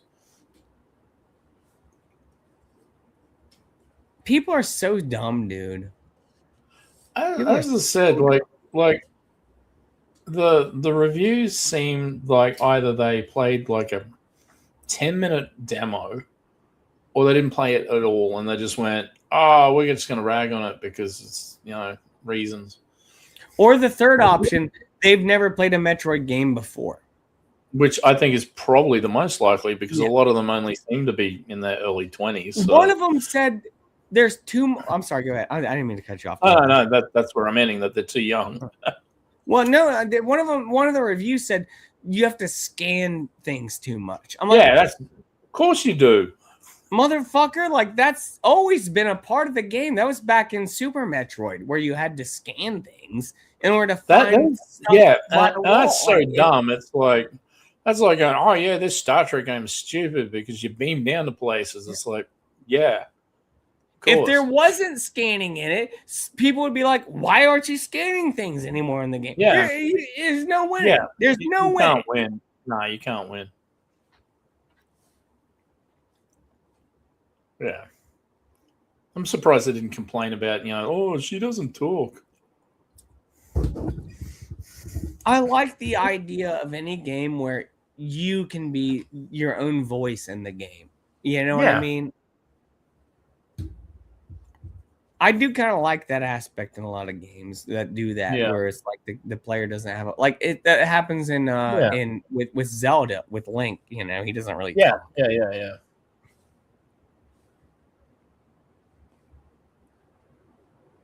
Yeah, because like you are the player, you are the character, even though you're playing a different character. You know, I think it's the smart thing to do. I do as well. Yeah. No, I don't know. Reviews just seem to be weird, and as I said before, like I don't want to feel like I'm being contrary to everybody, but lately I've found that when people say this is the greatest thing ever, I haven't enjoyed it, and when they go this thing's utter trash, I've actually enjoyed it. And of course, the other game, the Terminator 2. Bloody love letter to the movie game. which I was really looking forward to. I know you were as well. And took 40 minutes to play, and I was just like, that's it? Like, no, it wasn't just bad, it was delayed. Yeah, it was delayed twice. To be that bad. Yeah. Like, and as I said, it felt like a mobile game. It just felt like something you play on your phone while you're waiting in a doctor's office. Like, man, I'm going to avoid getting run over by this truck. It's like people paid $60 for that game, dude, and we overpaid. We paid 30, 40, depending because you're in Australia. But it's like people paid $60 for that game, and you're right, dude. It's like a $10, $15 game tops. Yeah. That fish game that you bought the other day looks way more fun. Dude, I've already played that for like 3-4 hours, and I'm still not even close to the end. Where the Terminator game, you just we could go on again. We've gone on about it, but there's nothing to it. There's no substance to the game. No, and the people who said this is top tier bloody Terminator game. Like, I played pretty much every Terminator game that's ever come out, and I'm not saying this is the worst, but I'm saying it's definitely the most disappointing for me, anyway. And I played the NES game, and that was terrible. It's not even bad. It's the fact that there's nothing to it. It's not a bad game inherently. Like, I like the way it looks. I like the way it controls. It looks great. It looks like a 16-bit game from the 90s. It looks great. And the sound effects are good, and the music's good, and all that. But it holds your hand all the way through it. And I'm like, I'm not an idiot. I can work out how to avoid getting crashed into by cars and things like that, and helicopters. Not just there's it's literally like it's like, you want to talk about a linear game? It's as linear as you can get. And when you start trying to employ stealth missions into a fucking game like that, and then there's no actual stealth besides you hit Y. Yeah, and that's the other thing. There's no price to pay. Like the Pescadero mental facility thing. It's one of those things, and this isn't spoilers for those who really want to play this game, but there's no price to pay for being spotted. It's like, if you get spotted, it's just like you've been spotted. It's like, it's not like, oh, you're going to get inundated by orderlies, or the T-1000 will get you. It's like, no, you've just been spotted, and that's it. And it's like, well, there's no price to pay. There's no risk. No risk, no reward. The first time you play it, you kind of feel it because you don't know what's going on. But then the game is so short that they want you to replay it over and over, like an arcade game. They want you to speed run the game is basically what they want you to do. And it'll be easy to I'm not into that. I'm not into speed running games. I'm into an immersive experience where I have to try to get to the end. At least give me something where I have to try. You know, like I didn't have to try through any of that. There was no trying. It was just like it was like watching a movie and hitting buttons. You know, it was like the Future Wars levels I liked, but that was it. That was the most fun because they didn't exist really in the movie. But yeah, I was just disappointed by it more than anything. If that game was $15 Australian. Yeah, fine. I wouldn't have had a problem with it. I wouldn't ask it for a refund off Steam. But I'm glad you got one. $40? No, I want my money back. And people paid $60, dude. That's crazy. Yeah. Like, well, 60 for a physical American, copy, that's just a download. You know. Yeah, Peter says coins and things. Yeah. Peter says old video games were definitely different, though. So much harder than most modern games. Because they started as coin bandits, which earned actual money every time you died. Yeah. He said there were 3 possibilities when you dropped a quarter in an old coin bandit. 1, you die fast and give up. 2, you die fast and feed it. another quarter to keep playing, or 3, you were good at it. Yeah, I agree. Yeah, that definitely did happen. There are a few games in the arcades that I put a bunch of quarters into and finished. But yeah, House of the Dead, I finished that one with enough quarters. Wow. I took a roll in one time and I beat House of the Dead. Do you remember Lethal Enforcers? It was one of the games with pistols. I remember Time Crisis. Okay, it's like Time Crisis, except it's revolvers and you're playing cops like LAPD or whatever. I got really good because like when you play it, the bad guys pop up in the same spots all the time. I got really, really good that if I put $2 in, I could grab both guns and just go. Oh, hell yeah. There you go. I had people watching going, oh, wow. And it's like, no, I've just played this a lot. You're just bang, bang, banging all over. Oh, yeah. It was pretty fun. But yeah, back here, yeah, Peter's correct. They were one-armed bandits just for kids. And dude, the old Terminator game was fun. Oh, the one where you shoot? You had little Uzis on there. Yeah.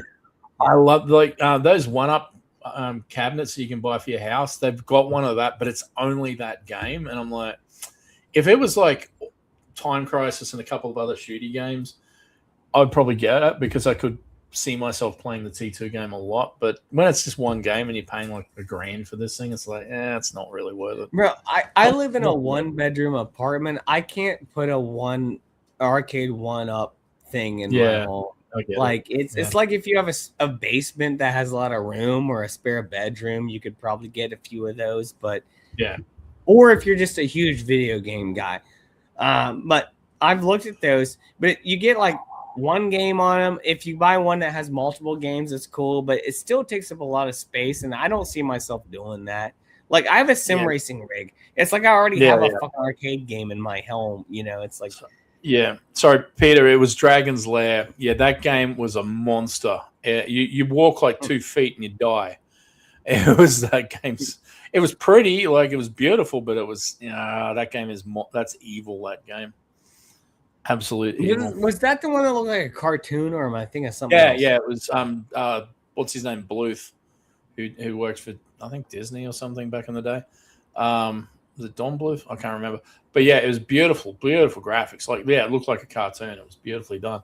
But yeah, it was just you'd like walk 2 feet and then it's like, oh, you stepped in the shadow, you died, and you just turn into a skeleton and die. Like, can you speak to the audience for a minute? I gotta go to the bathroom. I'll be right back. Yeah. But yeah, very pretty game. And I remember the cartoon series as well back in the day.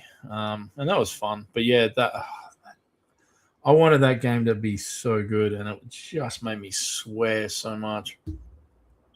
But yeah, arcade games. Yeah, I haven't been in an arcade for years. My brother was really good at Mortal Kombat and Street Fighter and games like that. So he was the guy that he'd just put one coin in and just wait for people to challenge him. And he was really, really good, and he was fair. Like, I mean, he could destroy you really easily, but he'd want to make you, earn it.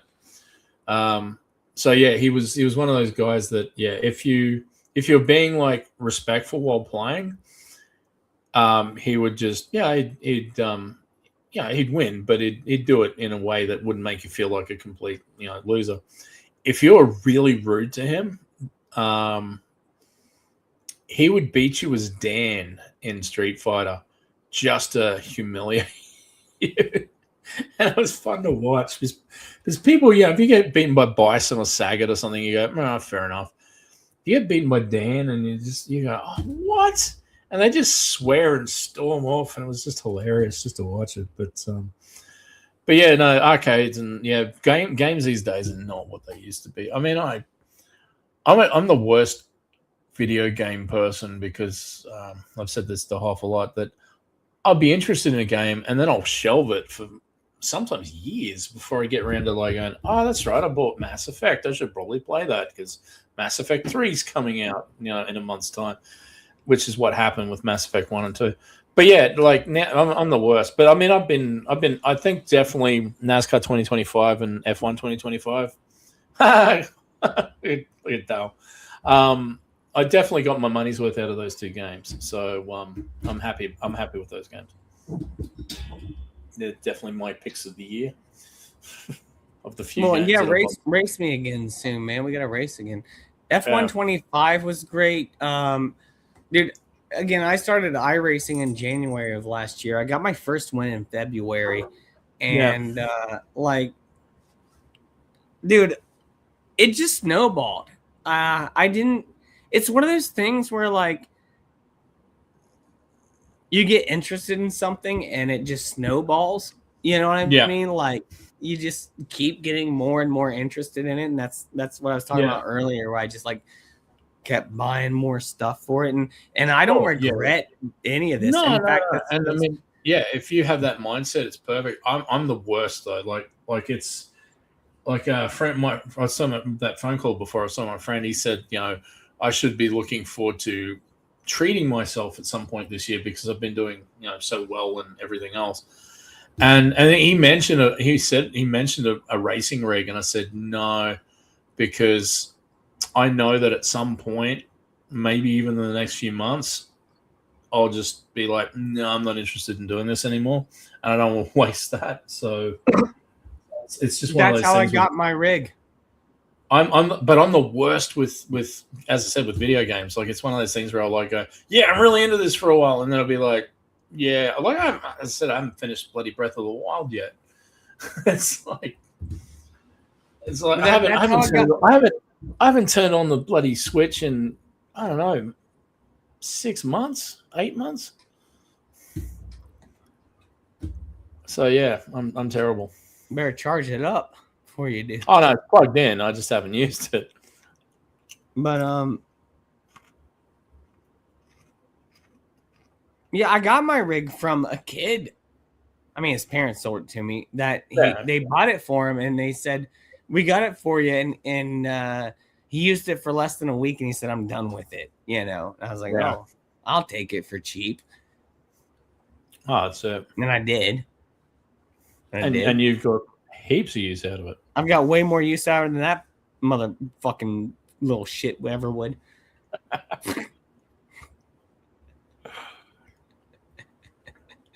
I don't think he could see over the.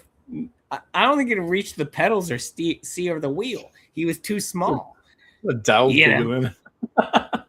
So I'm guessing he was like, "Yeah, I can't play this because it's too big for me. It's adult size." And he was like, "Grow into it." Yeah. I'll be honest with you. Strap wooden blocks to your feet like Short Round and Indiana Jones. Yeah, just do that. Get a phone book, put it on your ass. No, but I swear, dude, if I were a little bit bigger or a little bit smaller with this rig, I don't think it would be very comfortable. Like, there's not a whole lot of range in the one I got. I'm very lucky that it's like right there in my size. Because, if I was smaller, it wouldn't work. If I was bigger, it wouldn't work. In fact, my knees kind of hit the bottom of it sometimes, and it's not the rig's fault. It's the Logitech steering wheel's fault. If I had a wheelbase that was smaller, it wouldn't be a problem. But regardless, it's not a problem. It's not even a problem.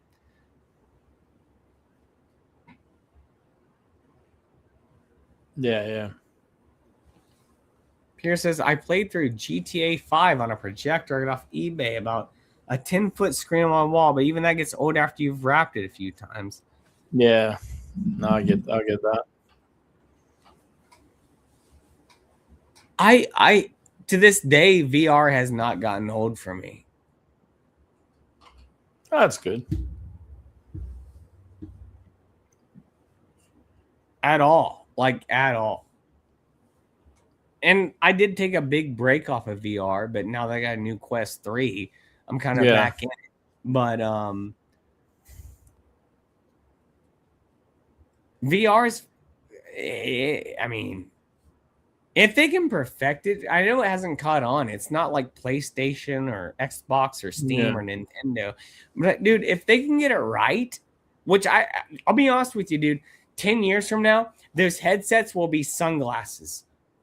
Yeah. You know what I mean? Like it's not going to be a headset anymore. It'll be sunglasses, wireless, and that's what it's going to be in 10 years. But there was a point where I thought it wasn't going to happen, like 3D movies. Yeah. Remember that? Like nobody goes to see 3D movies anymore. They try to make it real big for like 7 years. And for me, 3D, like when 3D movies were like, it's a gimmick, but when it's like, yeah, we're doing Jaws 3 in 3D, it's like, okay, that's something, I suppose. But I didn't want to see every single movie in 3D. It's like, I just don't care. I mean, look, the one movie that I said really blew me away in 3D was Dread. And because it was filmed in 3D, it wasn't like scaled up. It was called Dread 3D. That was the title of the movie originally. Dread 3D, yeah. And it was really, honestly, the scenes where we're doing the drug bust and he's shooting people and just seeing, I was like, wow, that looks awesome. Or when he busts into that room and just blasts everybody. Yeah. Oh, and they used the air gun to make the effect of the impact on it. And it's the guy's stomach's just like as the bomb blows the door open. I was like, wow, it looked great. It really did. Dread 3D was really good. I don't own it on 3D on DVD. I got it on fucking just 2D, and it's fine. Yeah, me too. I never had a 3D TV, but I did. I never used it for its 3D function ever. I always wanted to be on a lot of drugs and watch the last scene of Dread when that bitch is falling off the fucking. You want to be on slow-mo at the same time? Yeah, I want to be on like a LSD or shrooms when she's falling off and just watch that, you know? Oh man. And he just goes, yeah. And he walks off. That's the last thing he says. He goes, yeah. Damn. Peter says, I wonder if GTA 6 will be any good. It'll be, I think it'll be fine. I think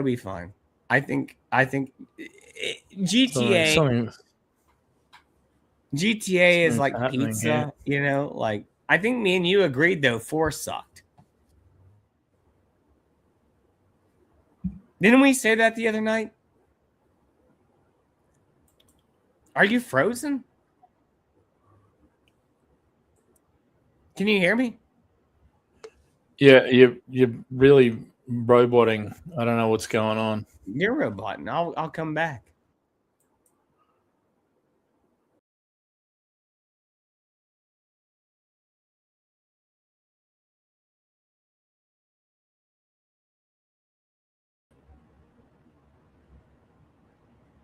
No, where'd he go? There he is. That was weird. We both refreshed here. Yeah. You cut out on me and I cut out on you. Who knows what happened? Yeah, no, it was like real max headroomy. It was weird. But GTA 6 will be good. I'm sure it'll be fine. Oh, I don't doubt it. I'm honestly, homie, don't play that game. I love GTA 5. I really did. After the debacle, it was 4. Well, that's what I was saying. We didn't like 4. Yeah. Nah, it was just 4 just annoyed the hell out of me. And I wanted to drive around, New York, and it's just like, this game sucks because they kept bringing me up every 10 seconds going, hey, would you come over to... No, I want to do the game. But yeah, the cost of GTA 6 and how long we're going to have to wait and all that. Peter says, I don't see it as a certainty that it will be a good game. I'm thinking is what he's saying. Despite how much money they're throwing at it, I don't get the fizz off the trailers. I got off the trailers for 5. Might be why they delayed it. Well, here, let me tell you why. It's like maybe I cut out when I was saying this earlier before I had to refresh. GTA, even if it's bad, it's like pizza. Like even if it's cold, it's still pizza. You'll still eat it. You'll still eat it up. And here's the thing about GTA that sets it apart from a lot of other games. A lot of people don't give a fuck about the narrative. It's an open world sandbox where you can get in a helicopter, a plane, or a truck, or a car, or you can just walk around and shoot. It's the fact that you can do whatever you want to do. So as long as they allow that in GTA 6, it's going to be just as fun as all the other games. It's very well. Yeah. I like the narrative for 5. I'm not gonna lie. It was the narrative for 5 was excellent. It really was, and I liked all 3 characters. But nobody plays it for the narrative. They play it because they can do whatever they want in the game. And that's the thing. Like, I think 5 was the first one where I actually finished the game through the narrative. Like, I actually bothered to do it. I remember I love Vice City because of the whole 80s aesthetic, and it was great. The soundtrack was great. Absolutely brilliant. And I remember I went to a party one time, and this was really clever. They what they ended up doing was they going for the music for the party. They just turned GTA Vice City on, picked a radio station, and just let it play. That's nice. And it was like, this is really clever. I really like this. And you could do it with 5. You could do it with San Andreas. You could, but yeah, no. I really loved how 5 had a first-person mode. Like, that was sick. That was. And I liked how they had a specific skill that was good for each character. Like, Mike was good at shooting. Bloody Trevor was crazy, and the other guy could drive. So it'd slow the car down so you could drive like better. Again, GTA is always going to be good as long as you can do whatever you want in the game. Yeah. You know what I mean? Like, it doesn't matter. The narrative doesn't matter. The narrative's like a bonus on top of it. It's a rarity. Like, normally the game relies on the narrative, but GTA doesn't. The narrative's like almost an afterthought. It's the sandbox world where you can do whatever you want. That's what people like, and that's why people play it so much. It's infinite, you know. Oh, and that's the thing too. Like, I mean, I've still got the save games on my PS4, and everyone's like got $23 million. So I'm like, I can just drive around and do whatever I want now because I can buy anything, do anything. Yeah. And honestly, if I don't save it, I can just end the game and I still got $23 million. So yeah, it's but yeah, you are right. The sandbox aspect of it is its main draw. I think other games have tried to do it, but they haven't really succeeded in the way that they have. And I don't know why. I mean, like, I guess it takes years to build like all these streets and houses in this world where you can actually do everything, you know? Sure, I'm sure the narrative. Yeah. I don't know what the narrative is going to be, but yeah. No, and I mean, it is Vice City again. So you drive around Florida basically, but yeah, it's I can't abide the cost of it, and I'm not buying a new console so I can play it. It will be on Steam, I hear. Yeah, but I'm gonna have to buy a new computer to play it. Damn. Well, what's the cost? Hasn't been revealed, has it? Some people have said stuff, and I don't know how true it is because the cost sounded like the base game, just the game itself, was going to be like $170 or something like that. I'm like, what? And then they go, if you want the special edition one, that's going to be like $500. I'm like, that's the cost of a system. Why would I pay that much for a game? And I get they spent $1 billion on it and they want their money back, but it's like, I don't know. Because I remember when GTA 5 came out, it made $750 million in its opening weekend or day or whatever, which was, that's like Marvel money back then. It was like, holy crap. And that was over the course of a movie, not just an opening weekend. So, that was when people realized gaming is a legitimate market now. It's not just like, that's what kids do. It's, but yeah, I don't know. It's a lot of money. I mean, what ruined the market was microtransactions. Oh, yeah. I mean, absolutely. Yeah, that's just my opinion. No, I agree with that. I don't like microtransactions. I'm not a big fan of the whole, having to buy a game and then have to pay the price to play it every month. It's like, seriously? I just bought this game. Why do I have to pay to play it now? Here's if it drew me in like 5 did, I might spring for a new console, but so far it seems pretty resistible. There's no single game anymore, Peter, that will make me buy a new console. I'm a PC gamer now, for one thing, and I never thought I'd say that, because I always looked at PC gamers like they were like for one thing, I thought they were better than me, and another thing, I couldn't afford it. I had to pay off a PC for literally a year. It wasn't like I got a GameCube for Christmas like I used to. No, I had to pay off a fucking PC for a year. Finally just paid that thing off 2 months ago. And now I'm seeing that PC gaming is awesome. It's not the only way to go, but I don't see myself buying a Xbox, PlayStation, or Nintendo. You know what I mean? No, I don't. No, I mean, look, I like the fact that the Switch 2 is out, sure, but they're still making the same games for the Switch 1 console, and I'm like, exactly. That's good. You stole the words out of my mouth.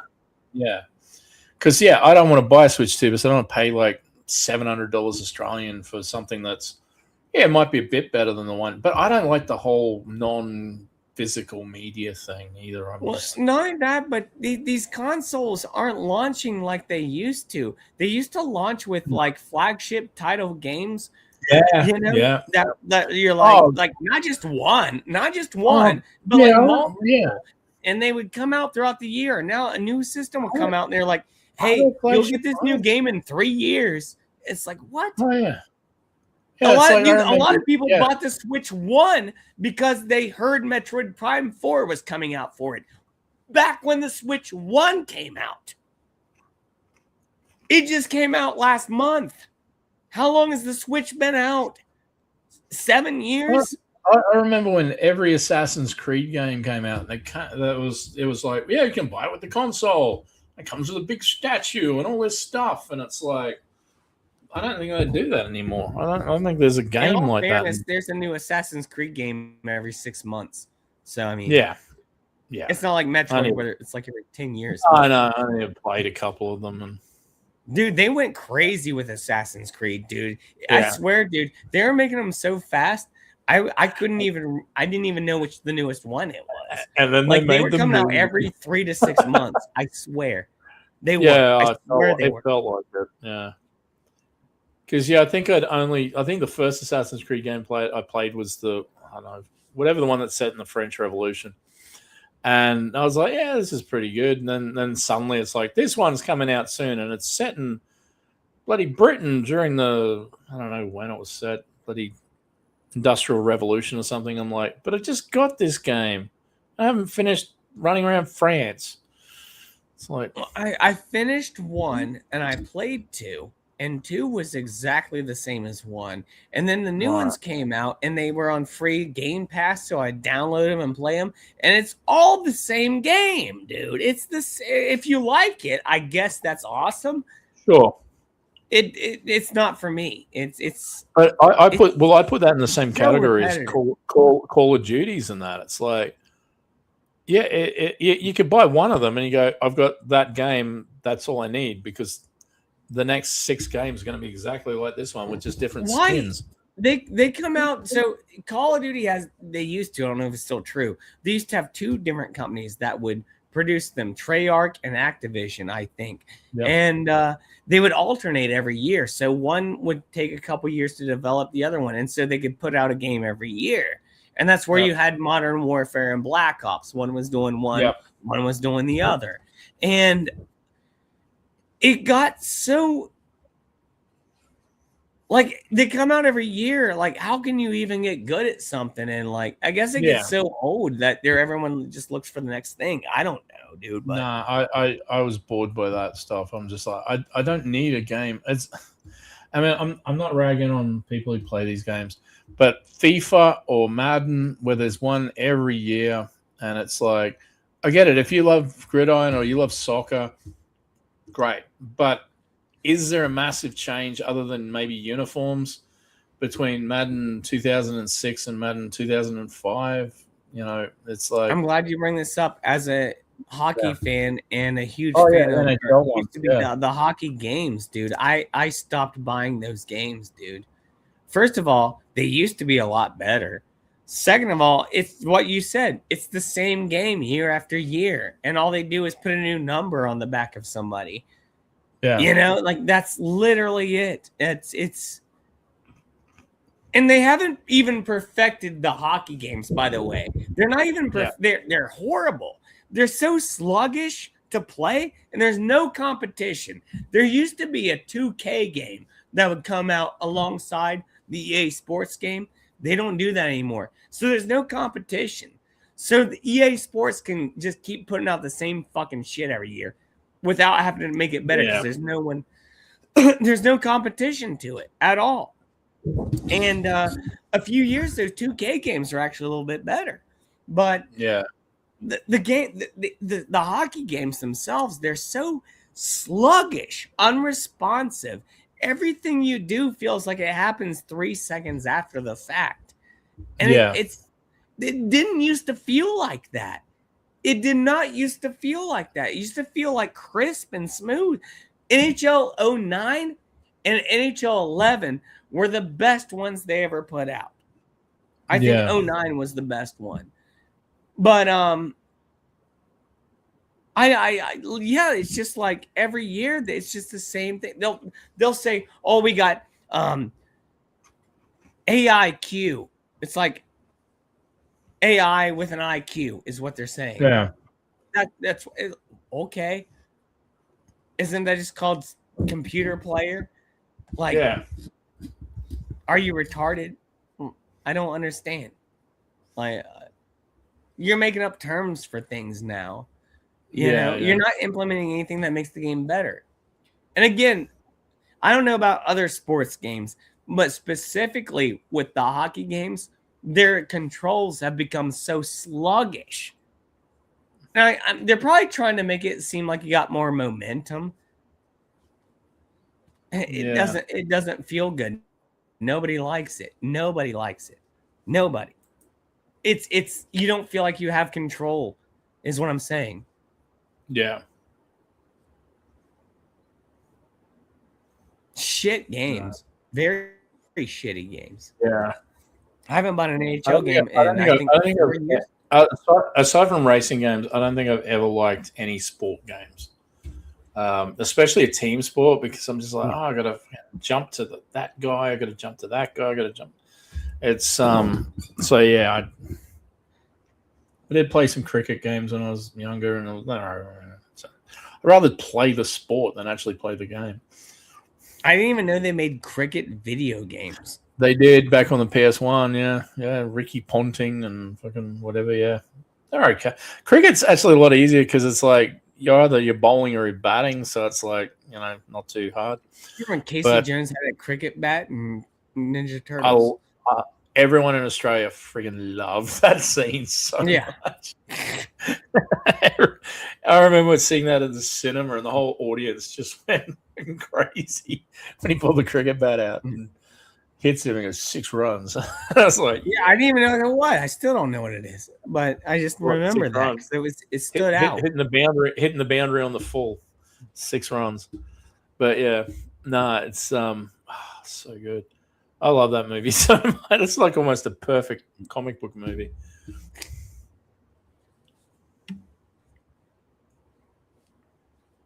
But yeah, I don't know. But 2025 had its ups and downs, man. I think I'm gonna wrap this up. I'm gonna get going. Oh yeah, no. I mean, there was. I mean, every year has bad, sad moments and fun moments and that. I just can't think of any of the fun ones off the top of my head. But I really feel like 2025 ended on bad notes all around for me personally, and also just like with like, especially like I'm into racing and the NASCAR community and everything. Like it's I mean like the world's not in a very good place at the moment. Like my country's in bit of weird turmoil. We had that terrorist attack a few weeks ago. Bloody, our government doesn't seem to care. British government's completely shot. It's like, just the world's just.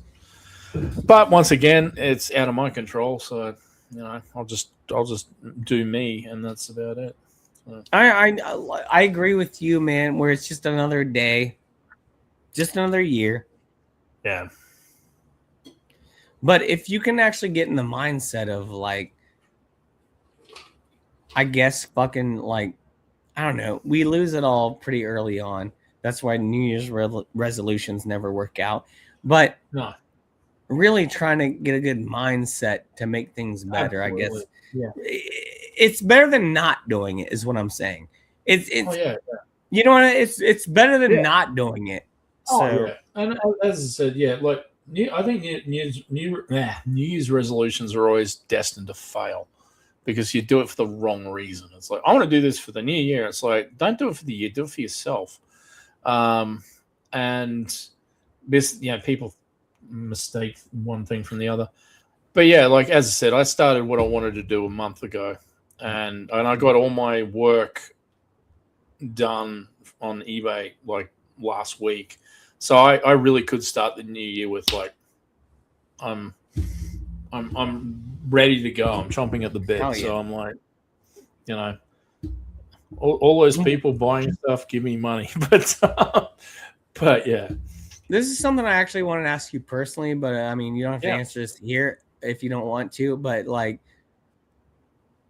do you plan to like keep buying and reselling, or like what happens after this? Like what are your plans after? Like the stuff I put up on eBay and it was my shop store, is everything that was left from the shop when I closed the physical store. So that is like the last of the stock that I bought for that shop. That's there to go, and I know I'm not going to get rid of all of it. Like when you own a shop like this, that there's three groups. You're gonna sell a third straight away. You're gonna take a year to sell the second, third, and a third you're gonna have forever. And it's just one of those things. I don't care how long it takes to get rid of it, but yeah, it's one of those. I don't want to. It's not an industry I really want to stay in. There is a potential that I might have someone who's interested in maybe hiring me to run something, and that's different. I don't mind if I'm on salary doing this, but I don't want to do it for myself anymore. I'm sort of done with it. Been doing this for 28 years this year, so I just want to be just like, yeah, I'm done. I was 9 when you started. Yeah. But yeah, it's one of those things. Like, I mean, look, it's done me well. I mean, I've got the product knowledge, I've got all of that, and if someone wants to pay me for that, cool. Other than that, I have no idea what I want to do. Like, I could go back to working in an office and doing administration. I'm exceptionally good at that, but I don't know. Whatever I do, I'll do it, to the best of my ability. And so, if I could get a job where I leave the job at work and go home and that'd be perfect. But I don't know. I have no clue. I'm thinking about looking into becoming a mechanic this year. Okay. Yeah. I'm dead serious. I'm dead serious. No. I have a lot of respect in trades. I really do. Mechanics, electricians, plumbers, all that stuff, because there is a real deficit of them in the world. And every time, like, some old timer goes, I'm giving up my plumbing job, it's like they're not getting replaced by anybody. And you're right. You're right. And it's trades are, and I mean, there's that episode of South Park which is hilarious, where it's like the tradie people are showing up and they're charging like millions of dollars for shit. Yeah. There's no one else. No one else I do it. remember that. Yeah. That was the bloody put a chick in it, make it gay episode. Well, I don't care how you feel about like politics, but JD Vance is right. He's like, there's tons of jobs for electricians needed out there. Yeah. And yeah, no one's doing them. And I mean, honestly, it is honestly one of those things where it's like, maybe I should go back to my Australian equivalent of community college and just go, Maybe I should do like a That's one thing I'm doing, man. I'm seriously thinking about it. I really am. I'm not even joking at all. This is something I just thought about recently. I know we haven't really talked about this, but I have a real interest in cars and everything, and I like getting my hands dirty. I like work. I like seeing a job get done. I get rewarded when I see things happen. You know, it's not just numbers on a screen or. No. It's funny. I was talking to a friend the other day, and like the basic stuff I knew from, and this is my old car, 2 cars ago. But yeah, like my friend who taught a different friend, friend that we both had, he taught me stuff to, so I didn't have to go to a mechanic all the time. So he taught me how to replace the brake pads. He taught me how to replace, do the oil. He taught me all that stuff. And it's like one of those things, like I remember my old boss, one time I had a flat tire and it was like 10:30 at night. We're in the middle of the Brisbane city, and it was on the driver's side too. So it meant I'm exposed to the road changing the tire. Anyway, and he thought, I'm just going to ring up, the mobile mechanic to come in. And I said, what are you talking about? And I said, no, pulled the jack out, pumped it on. I had it changed within about 5 minutes. And he looked at me like I was some sort of witch or something, going, how did you know how to do that? I went, A, I'm a man. B, I drive a car. Anyone who drives a vehicle should know. I never expected my grandmother to do it. It's like if she ever had a flat, I would change it for her. But yeah, it's like if I don't know how to change a flat tire, I don't deserve to be behind the wheel of that car. And so yeah, like I don't expect everyone to know how to change brake pads and stuff like that. But I like to learn new stuff where it's like, this is this is how to change the leads. This is how to change the distributor cap. This is how to change this. I love learning all that stuff. It was great because it was like learning how to build a computer. It was like, I want to know how the thing works so I can fix it if I can. If I can't, then I'll get a professional. But yeah, if you're interested in doing that, that's pretty good. I really respect that. So yeah. Well, not just that, like I'm not an idiot, dude. I don't think I don't know if there's any way that I could ever actually become like a professional driver in racing. But if I can live the rest of my life being involved in something that I enjoy, rather than just working at fucking jobs that I don't care about, well, I think that would be a little bit more fulfilling for me personally. Yeah, honestly, when you do a task like that and you do it correct, you do feel good.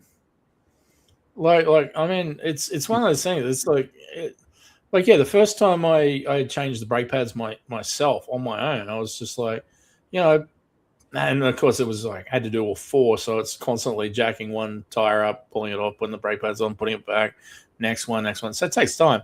But once you get it done and you pump the brakes, make sure there's no gaps in the fluid, and you get that bite where you go, yep, the brakes are working perfectly, and you go, yeah, I did something successful. I don't have to change. I don't have to ask a mechanic to do that for like $180 plus parts. It's like, and that was 90s money. So yeah, but if I was a mechanic, I could charge that. Yeah, absolutely. Yeah. Peter says, my first trade job was an auto body shop, and my boss said he had a ton of tools and facilities, all of which he needed to do his job. But a plumber makes the same hourly rate with a basic toolbox. Well, I mean, I get that, but I mean, I totally get that. It depends on what you want to get into, though. You know what I mean? The other thing too is with modern cars too. I mean, you hook them up to computers now. And that's the big thing I was thinking about. I don't like that. I'd rather be able to work on older.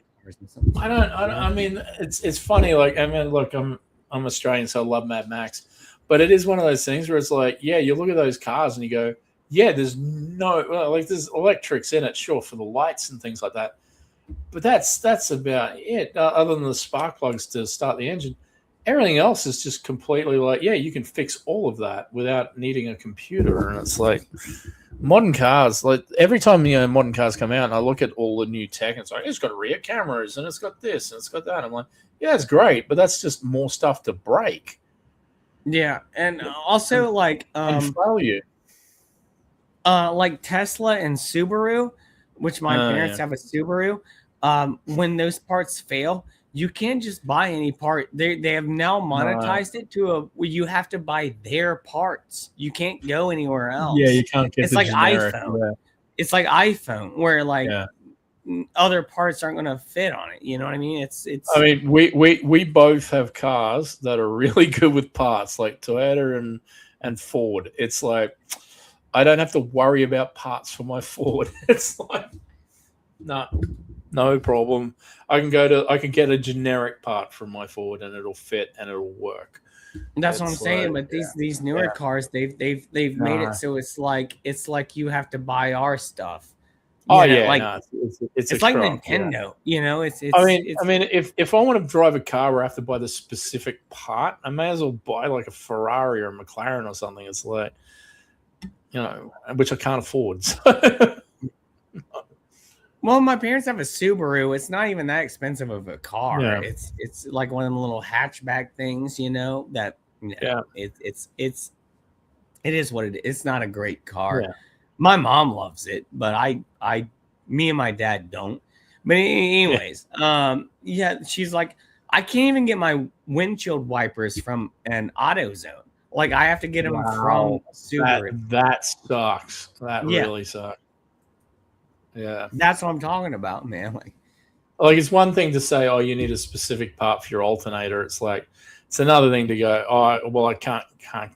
I have to use this specific liquid for the windshield wipers. It's like, what? No. Yeah, she has to order them. I can go with my Camry. I can go to any AutoZone and get some wipers and switch them out any day. Yeah, me too. Yeah. And by the way, those wipers cost like $60 a piece. And it's like, oh no, like I could go to an auto shop and go, I need this fuse and I need that bulb for my headlight and I need this, and I just get all of that, and it's not a problem. Yeah. It's just that's cars have too much electric these days. But at least you can plug in a universal tool to diagnose it. That is true. Both brands use their own proprietary tools. I don't know what that means. Specific to those. No, brands. I get that. Yeah, I understand that. I don't. Yeah. It's not that I don't know what proprietary tools means. It's I think that's an odd comparison, is what I'm saying. Oh, I get it, but yeah, I do agree though. There's too much electric shit in cars these days. I mean, bikes. What are you talking about? Motorcycles. Okay. Motorcycles. Yeah, not push bikes. Yeah. Okay. And boats, I don't know shit about boats. I'll just say that right. I know your opinion on cyclists. So.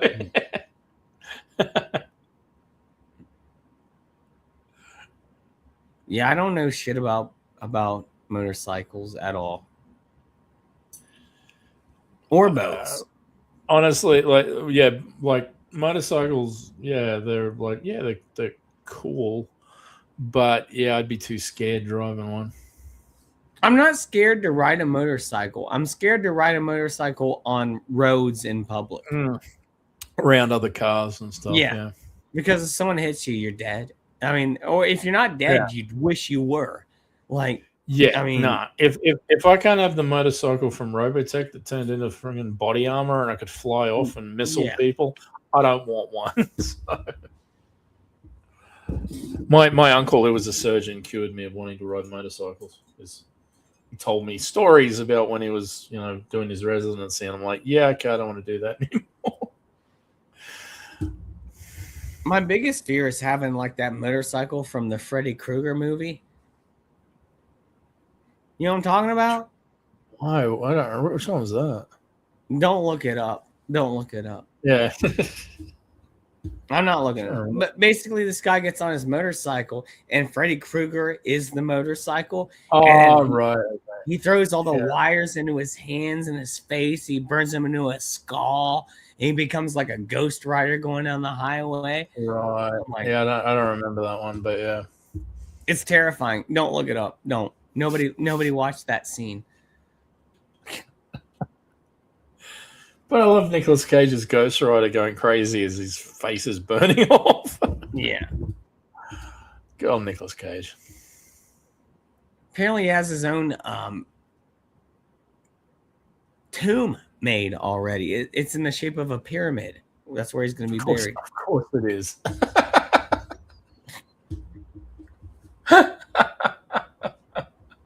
Yeah. I do love Nicolas Cage, though. I don't know if that's true or not. It's what I heard, but I mean, I would believe it, even if it's not true. I would believe it. Same. I'd be like, I believe. Yeah, that sounds like Nick Cage to me. What? You know, he is definitely seems like the sort of guy that go, I'm going to go all out, or I'm not going at all. He's probably going to get mummified too. I mean, I don't know. I mean, I kind of wish I was like Nick Cage, but I'm not, you know.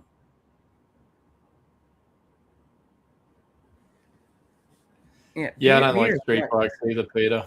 I do. I don't mind mountain bikes and that. Street bikes annoy me.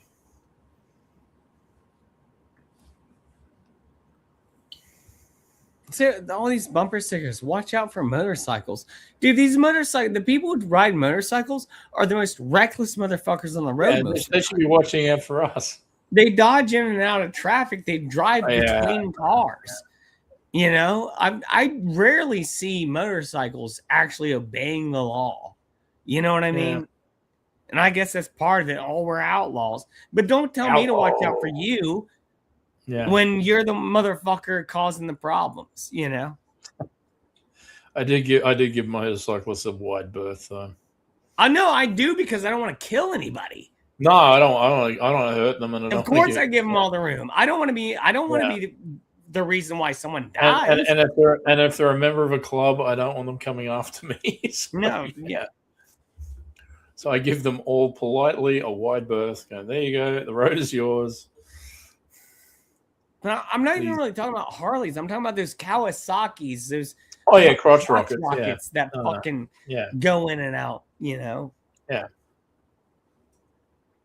The big bikes, they don't even normally do that. It's the little No.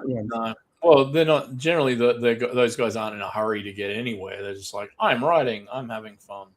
Not just that, but they're not capable of that speed. They're too heavy. But they're way too heavy, those bikes. Them light little bikes, dude, they can just fucking fly. Oh, yeah. Absolutely. But I do watch out for bikes. I do. But it's like, why don't you watch out for yourself a little bit too, you know? I mean. Yeah. I don't think they belong on the road. I really don't. I mean, just to be honest with you. I'm not anti. I would never vote against it.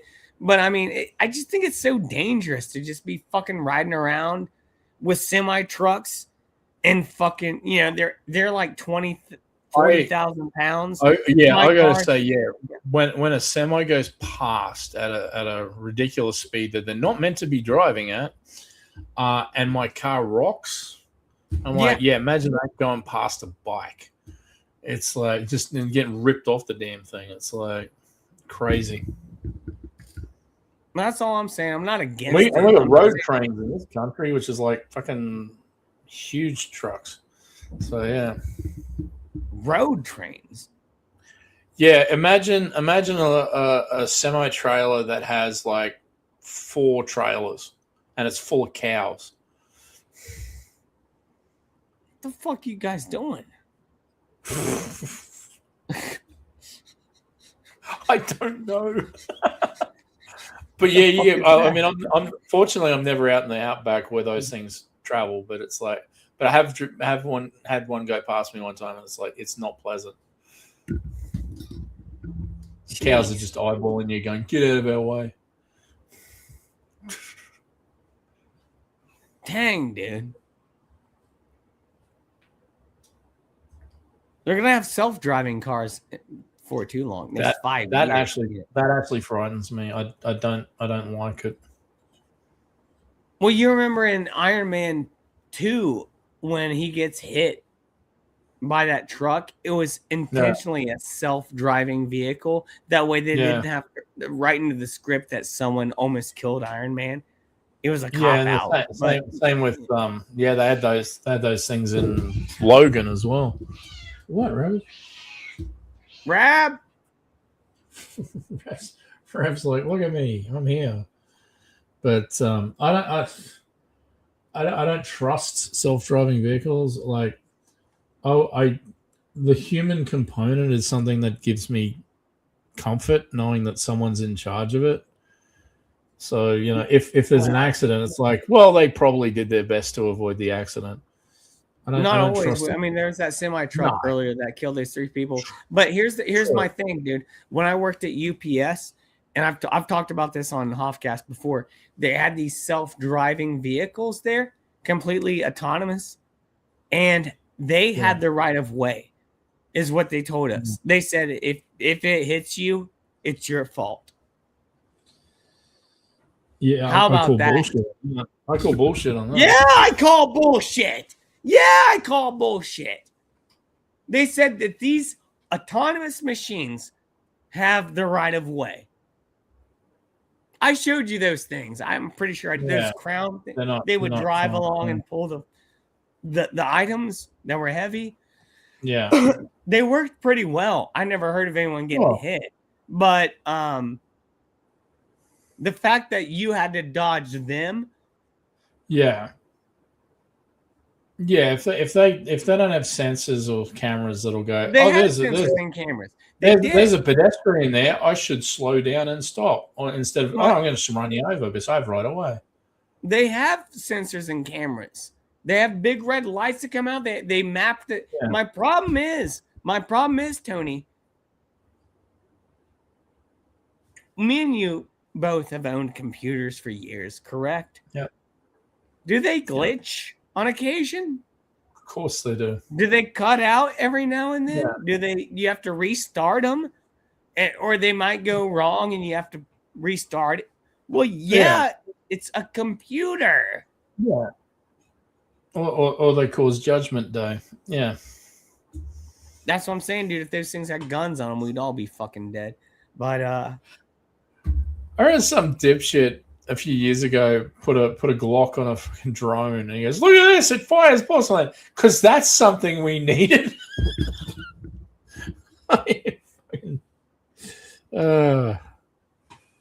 But yeah, I as said, outside of Knight Rider, I don't trust any. Outside of Knight Rider, I don't trust any self-driving car. If it's not kit, I don't want it. I don't know why this came up earlier. You're right. But this clip came up for me earlier, and I wanted to show it real quick for everybody. And then I'm probably going to dip off here. Yeah, man. Wrap this up. This is where technology should be going. Whoa! I got you a present. Really? Open the tank. Open the tank!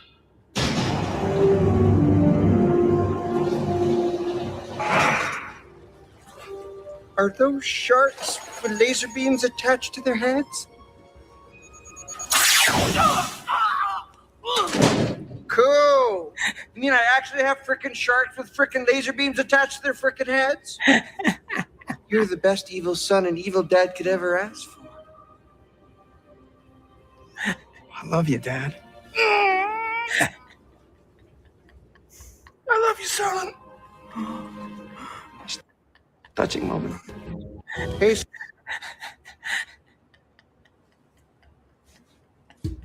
I forgot about that. I did. I love that callback. I love the callback. I mean, honestly, that in the original movie where he asked for the sharks with the freaking laser beams, it is one of my favorite sort of reactions when it's like, sea bass. Right.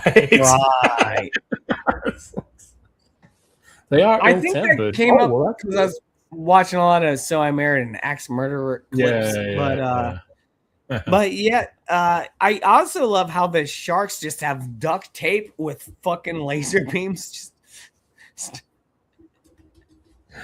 Oh, that's so And then the shark just leans out of the water and the beam goes boom.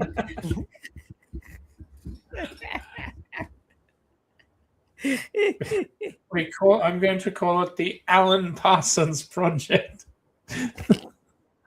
Oh man, Magma. I've not seen those movies in quite a while. Magma. So Cracklepiston. That's all I got, man. I'm about to head man. All good. We chill for a couple minutes in the back. Let's thank the audience here real quick before we go, even though I'm pretty sure most of them aren't here, maybe. But I want to thank the real Tony Nasser. Thank you so much, buddy. Yeah. Sherry and the Seeds. Peter. Pepper LaRue. Marco Esquendore. I love that name. That's such a great it's my favorite name to say in the world. And of course, Peter. Of course, Peter. I'll read his last comment before we go. One biker I met put a ton of miles on 2 wheels, and then one day he was riding in a car somewhere down south and was in a car crash and burned to death in the car. Ironic and disturbing. That's kind of horrible, yeah. My dad told me this earlier, and we've been talking about the deaths of like Denny Hamlin's dad and everything. Yeah. And my dad has said this for a long time, and he said it again tonight. He said, when it's your time, it's your time. There's nothing you can do about it. No, we all have a clock. Yeah. And once you run out of seconds, that's it. My dad's not a religious man, so I don't necessarily agree 100% with him, but I do agree with him at the same time. You know what I mean? I agree. I agree with that. Yeah. But I guess the point is live every day to the fullest and not be an idiot, but do the best that you can. It doesn't mean go out and like, oh, I only got one more day to live. I better do heroin, or I might not get to the next day. That's not what I'm saying. It's like, it's I had to do heroin and then jump out of a plane. Yeah. And who knows? I might not get tomorrow. Might as well do it. That's not what I'm saying. Like, what killed him? It was the heroin fucking base jump that killed him. Well, yeah, maybe that's what did it.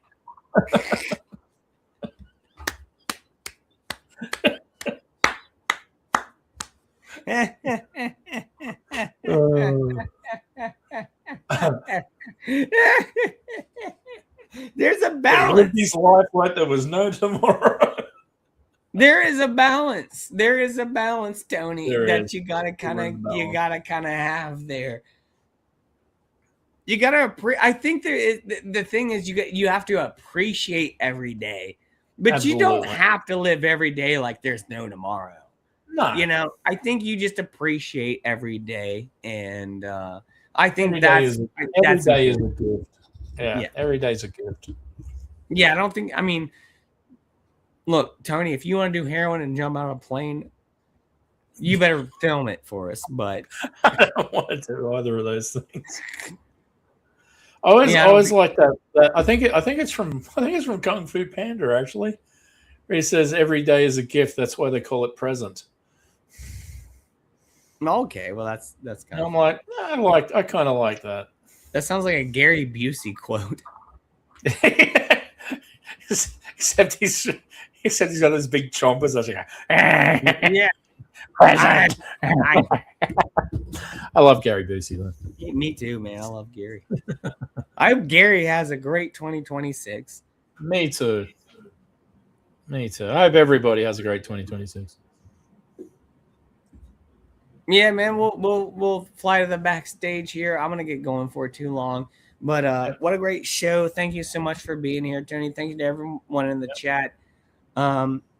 Again, I'll read Peter's last comment here, and we're going to get going. My dad had that philosophy: when your time is up, that's it. He went through some crazy World War II shit in his youth, probably where he got it, but he lived in 95. Dang. No, that's a good innings. 95. Absolutely. That's That's awesome. dude, I'm not, I don't, 45. If I make it to 45, like, hell yeah.